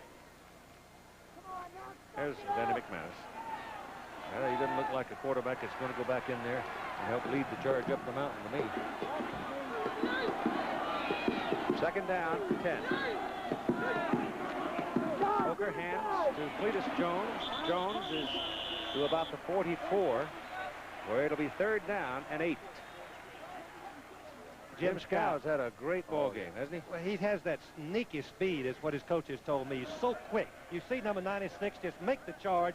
He beats the tackle 79 inside, where he is now free to just chase and make the play, and he does just that. Smith, Tony, and David Palmer in the backfield now for Florida State. Third and 8. Backup quarterback in the ball game. First real long yardage situation for him. Look out for this little 24 coming into your picture. He's down the middle. They go the other way. There's Tony Smith, who is belted down at the 39-yard line, just over the 40, and that is short of the first down. It'll be fourth down and 2. Brian Siebler made that play. When you have the blitz, it's accompanied by man-for-man in the secondary. Siebler is the safety man coming up, picking up the halfback out of the backfield, and he makes a beautiful one-on-one tackle after the kick. He makes the decision. He cannot make the play. Then he goes for the tackle and prevents the first down. Now it's Lewis Berry to punt. He's done a heck of a job for him today. Here's the block. Gets it out. And it's back into the end zone, and Vaughn Shepard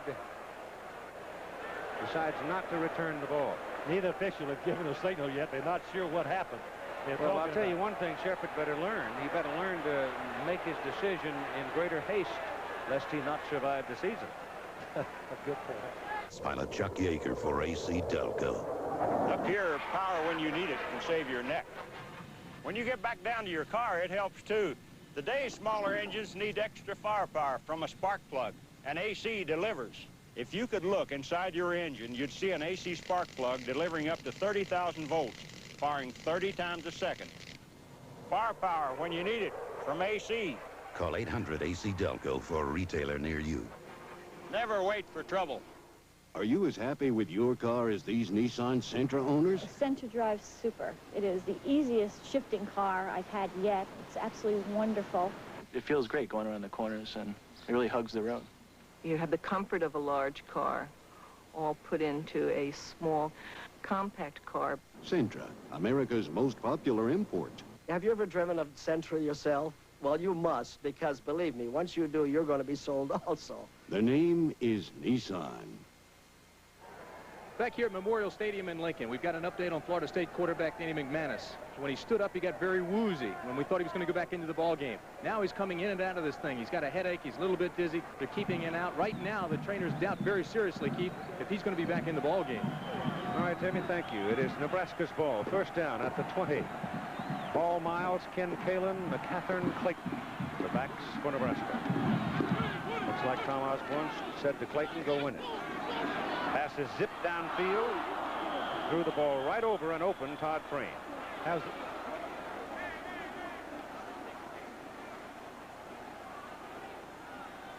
Mule number 40 is the free safety. He's playing center field. Once he determines where the ball is going to be thrown, he has a chance to gamble, and he goes up and jumps. The ball was very poorly thrown, as Keith has already mentioned, and had Mule really expected that throw, he might have intercepted it. Yeah, but Frame was wide open in front of him. Oh, yes, very much. Dubose isn't going anywhere. Or Miles it is. Paul Miles, brought down by Stanley Scott, a senior from Brandon, Florida, who has emerged here in the second half to become a defensive factor in relief of Gerald Nichols. When you live by the run and you get behind in the fourth quarter, it's difficult. Something big has got to happen. You don't have the tight passing, Keith. You aren't set up with a sophisticated pass attack to move the length of the field. You've got to do it with runs mixed in with play-action passes, and Florida State has played them beautifully. They've got 1, 2, 3, 4, 5, 6 defensive backs in there now for Florida State. As Dubose and Rathman return. Third down and 12. Clayton's option up the middle. Here he comes. He got the first down.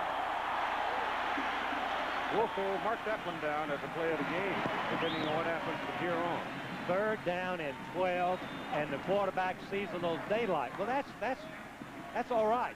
But then he knows, and he has confidence. He has the ability. He's 4-5 in the 40, and he's going to make this first down as he turns up. Look at the little zigzag, little move there, little weave. Picks those feet up and then tucks his head and dives for the first down. And only 5.5 minutes to play in the ball game. There he goes. goes. Team trailing, and here goes Rathman again. Tom Rathman rips his way to the 48-yard line for another Husker first down. Florida State defensive lineman getting a little bit tired. Their second team has been in. Ewell, right here, number 40, misses the tackle right here, or at least, yes, he does hang on. Finally pulls him down, and maybe it's a good thing for Nebraska. 4:45 to play in the game. That missed field goal earlier makes a big difference right now, Keith. Oh, boy, does it ever. Here's the blitz. That's Dubose with it. And a yard to Doug, and that's it. They're really looking for him now. When the blitz is on, reverse plays aren't usually effective. Reverse plays are good when the defense are flowing, pursuing, chasing the first fake. There's the time left on the clock. Timeouts left. Both teams have 3 apiece. Field goal will not help them. They'll have to score a touchdown. Kalin is in there at fullback for Nebraska. And Catherine Clayton intercepted. Threw it too low, Keith. Threw the ball too low, was trying to touch it in, and it is picked off by Paul McGowan. Bad pass. The tight end Frame was open. It could have been completed had he arched the ball. Clayton should have arched the ball over the linebacker's head. But once again, a team that prefers running when they get behind. But let's watch it right here. He throws the ball too low. McCowan makes the interception and stops the drive. We'll be right back with Florida State leading 17-13. Hey, you thinking what I'm thinking? Meet Nissan's hottest truck, the best-selling King Cab. And now with 8.8% financing, it's even hotter. 8.8 plus 9 cubic feet of lockable storage and jump seats behind the buckets. 8.8 can save you hundreds of dollars in interest on any new Nissan truck. Yahoo! Jump into 8.8, but hurry, the time's running out. The savings are amazing. The name is Nissan. Patience. That's what struck me the most learning about Coors beer. From the malting to the brewing, aging, the whole process. They never hurry. It takes about twice as long to make Coors as it does any other major beer. Yeah, they do take their time. But you can taste the difference right here. A beer that's a little less heavy, never bitter. with all the spirit and patience of a great beer. Coors is the one. Next Saturday on CFA football, last year's two top-ranked teams collide as BYU meets Washington or UCLA takes on Tennessee. Check the game in your area on ABC Sports. In turnovers, with 3:59 to play, Nebraska has 3 and Florida State only 1.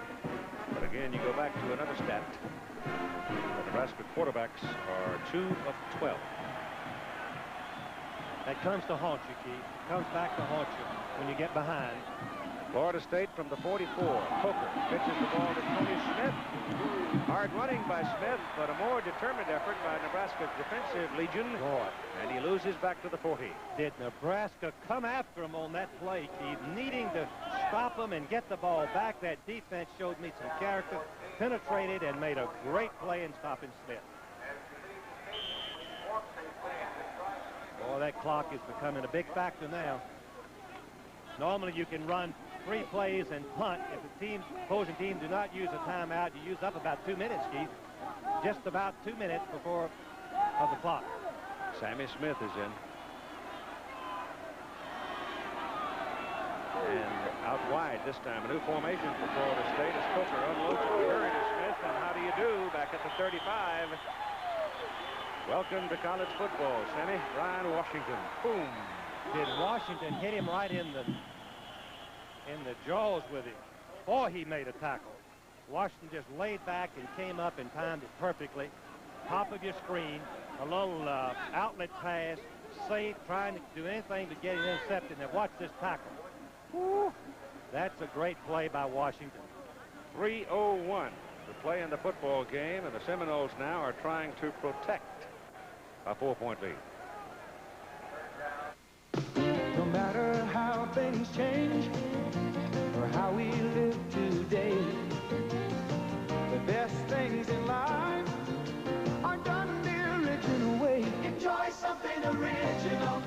Secret herbs and spices taste naturally better somehow. Kentucky Fried Chicken original recipe. We've been doing chicken right for 40 years. We're not going to change it now. Kentucky Fried Chicken. Enjoy something original now. We're not a company, but no company has more pride in what they do, or more pride in how well they do it. We offer you a meaningful and fulfilling future, one that goes far beyond the ordinary, one that brings with it the respect and admiration of Americans everywhere. We're not a company, we're your country. We're the Air Force, the Marines, the Army, the Navy. We're the Armed Forces. It's a great place to start. A 4-point lead. I said protecting. Perhaps a better word is defending. Travis Turner throwing on the sidelines, and Travis will probably be sent back into the game for the next possession. Right now it's 3rd down and about 19 yards for Florida State. Nebraska defense asserting itself in this series. Coker is back. Swings it out for Chuck Wells. Munford comes all the way across the field and picks him right into the bench.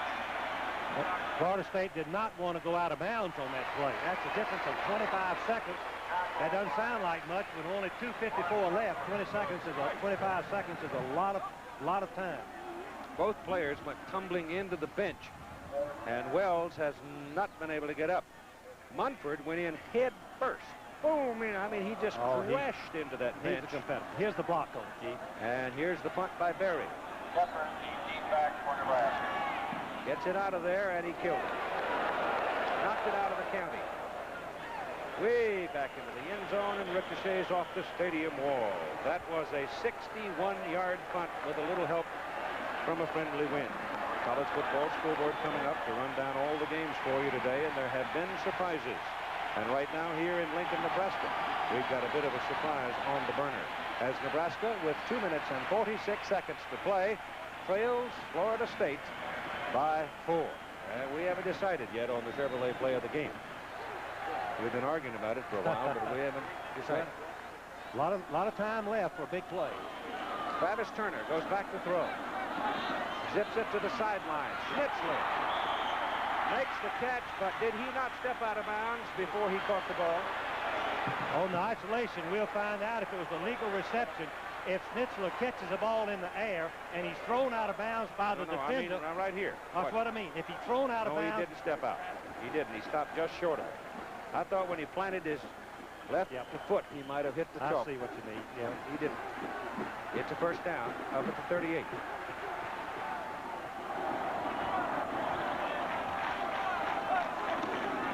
Turner looking to throw. Throws the slant pattern. Interference.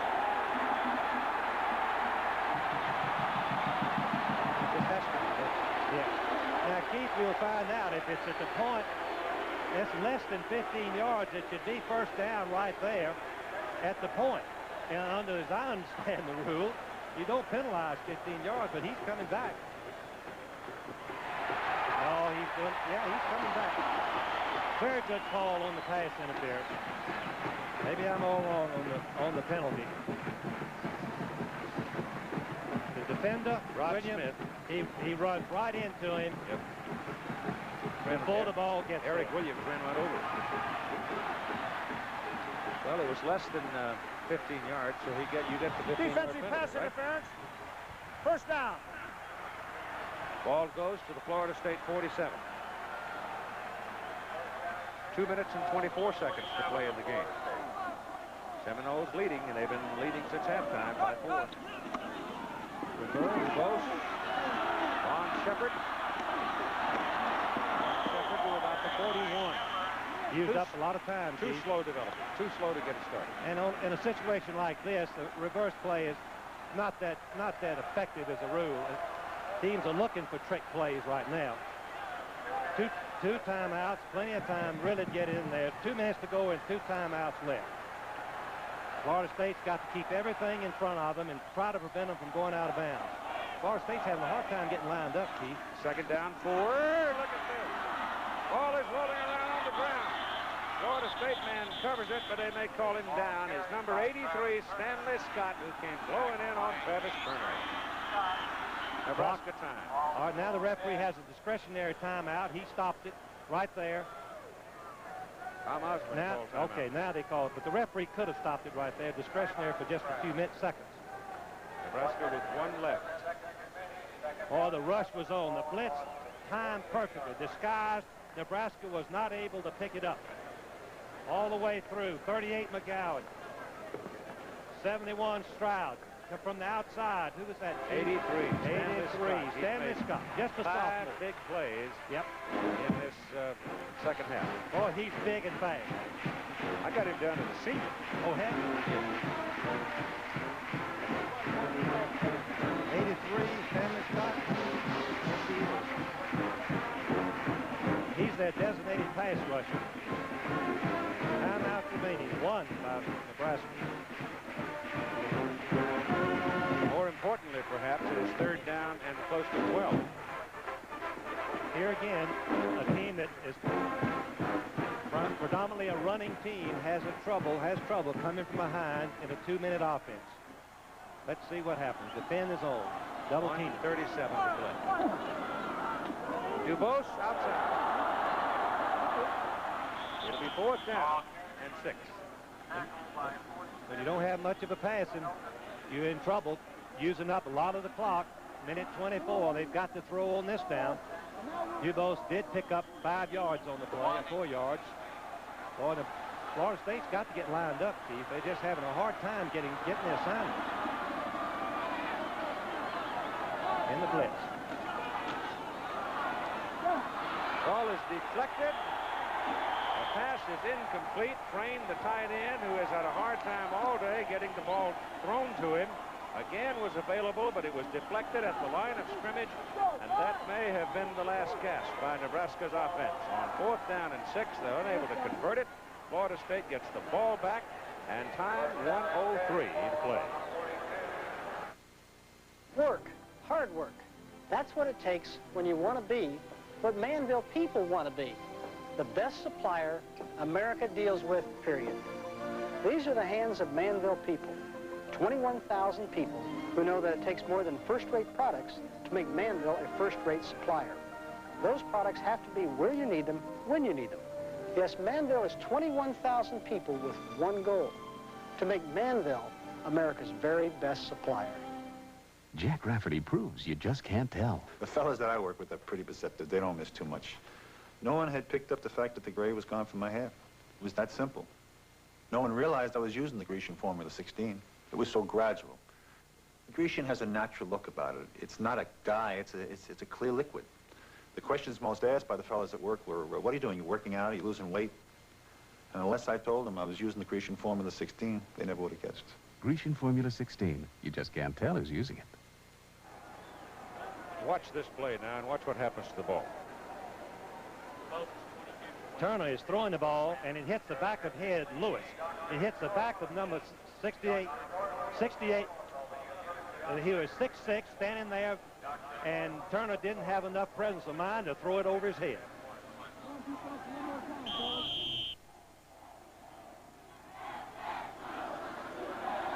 And they got Illinois coming in here next with that air circus. They'll get some things corrected on offense. They're going to have to really work. Nebraska's going to have to work better on their passing game. What are they, 2 for 12 or something, 13? Here's the blitz. Penalty flag goes down on the play. Clock now 1:03. Never got started on that one because the flags flew before the play ever really took effect.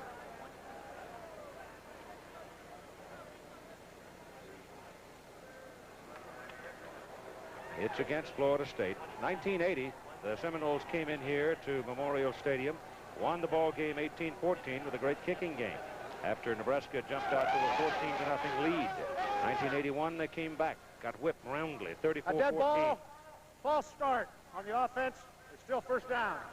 Keith, Bobby Bowden told me last night that when they won the game in 80, they had no turnovers, none, and Nebraska had 4 turnovers, and that was the difference in the ball game. Florida State has played pretty much an error-free game, only 1 turnover today. Holloman comes wide. I don't expect he'll get the ball. It'll be first down and about 18. And Kurt Coker now just falling on the ball, trying to eat up the clock as Nebraska will have to spend its last time out. And it takes about 30 seconds to run the next 2 plays, so they should be able to get out, Keith, without having to punt it. Coming up next, college football scoreboard. And right now, let's have a look at the campus of the University of Nebraska. Franchising is one of the world's fastest growing industries, and the University of Nebraska-Lincoln's new franchise study program is training tomorrow's franchise executives. UNL faculty are working with many of the nation's top companies. Our franchising program offers a unique partnership between the campus and business communities, and we're proud that it has been selected as a Freedom's Foundation Award winner. At the University of Nebraska-Lincoln, we're building excellence for America's future. Bobby Bowden, one of the great bucket kickers of all time in college football. He just doesn't go along with the norm. He takes what he's got and does the best he can with it. And I think he's probably done the greatest sales job on a bunch of freshmen and sophomores that you could ever hope.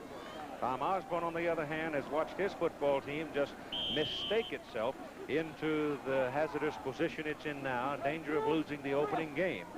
17-13 with 58 seconds to play, and the Huskers have no timeouts remaining.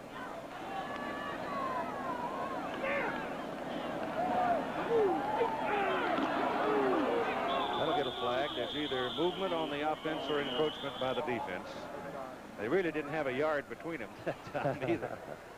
Well, Florida State doesn't want to stop the clock. They feel like that they can run the clock out without punting, taking 25 seconds in the huddle and snapping the ball and using about 4 or 5 seconds. They don't want to have to punt it if they can keep from it.